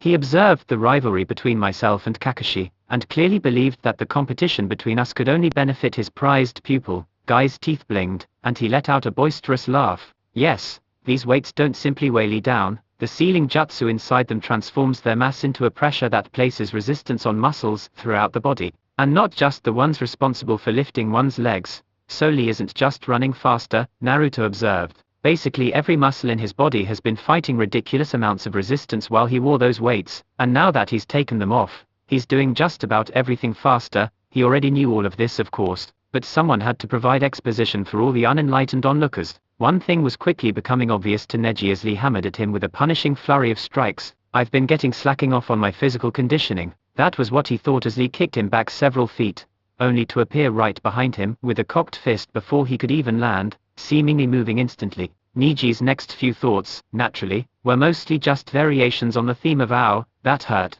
Lee juggled his teammate back and forth across the arena a couple more times, before coming to a near standstill long enough to let Neji regain his footing. Do you see now, he said, staring down his woozy and staggering foe. This is the difference between you and I, Neji. While you were born with extraordinary talent, and I was born with no talent at all, one of us has pushed himself to the limit every day, resolutely striving to surpass his weakness, while the other has allowed himself to grow complacent. Confident in his own superiority, he vanished for a moment, and Neji's Byakugan only caught the slightest ghost of movement before Lee reappeared inches from his face, fist poised and ready to strike. Through the power of hard work, I have crossed the gulf between us, and reversed the scale of our powers. The punch made contact, and Neji's world once more exploded into pain and pretty colors. Karen squealed, watching delightedly as her crush walked all over his opponent. Lee-kun, so cool. Tenten twitched and scowled at the redhead, who was annoyingly standing closer to Team Guy than to her own squad. Not that the girl's teammates seemed particularly perturbed by this fact, mind you. Naruto was standing back by Team 7, now, watching the match and idly cheering Lee on. Hinata, standing between her own teammates, but not too far from the blonde, called down occasional words of encouragement to her cousin. The latter's support seemed to be having a somewhat adverse effect, however, considering the way Neji seemed to twitch and tense up for just a fraction of a second every time he heard Hinata's voice. Despite still being a bit miffed about her Hyuga teammate's apparent dismissal of her chances a couple rounds ago, Tenten only somewhat reluctantly shouted out a few cheers for Neji as well. Lee didn't seem bothered by her seemingly siding with his rival, probably partially because of just how badly Neji was losing right now. He was a surprisingly good sport like that, and make no mistake, Neji Hyuga was losing this fight. He may have been more skilled than Lee, having had several years to master the flows and stances of his clan's gentle fist, whereas his teammate hadn't even begun to learn Guy's Gakuen until less than a year ago. But that didn't mean much in this instance. Neji was a far better martial artist than Lee, much closer to mastery than the boy who had proclaimed himself the genius's rival, but skill could only do so much against such overwhelming speed and strength. It was actually rather ingenious, Neji noted in a corner of his mind. He'd been learning the Gyuken from a young age, and thus had a considerable head start over Lee, so for the bowl-cut lad to properly close the gap in their respective martial ability could have taken years, perhaps in excess of a decade. Therefore, it seemed Guy had chosen to focus heavily on building up Lee's physical strength, speed, and stamina. Lee didn't have any ninjutsu or jinjutsu to fall back on, so he had to focus thrice as hard on improving his body, and with his work ethic, that apparently meant a simply ludicrous increase in speed. Neji felt a blindingly fast hammer blow strike his side, and he staggered, narrowing his eyes and trying to work out where Lee would be next. He caught flicker of movement behind him, an instant of deceleration in which his opponent slowed, however briefly, to a speed he could actually see. Neji's arms snapped up in defensive position, his legs swinging and torso twisting in an attempt to sidestep the coming attack. Lee missed him by fractions of an inch, and Neji's hand zipped out to strike his foe's side. He hit nothing but air. Damn, Neji mentally cursed, spinning around the moment he realized Lee had sped back up. I still can't completely follow his movements,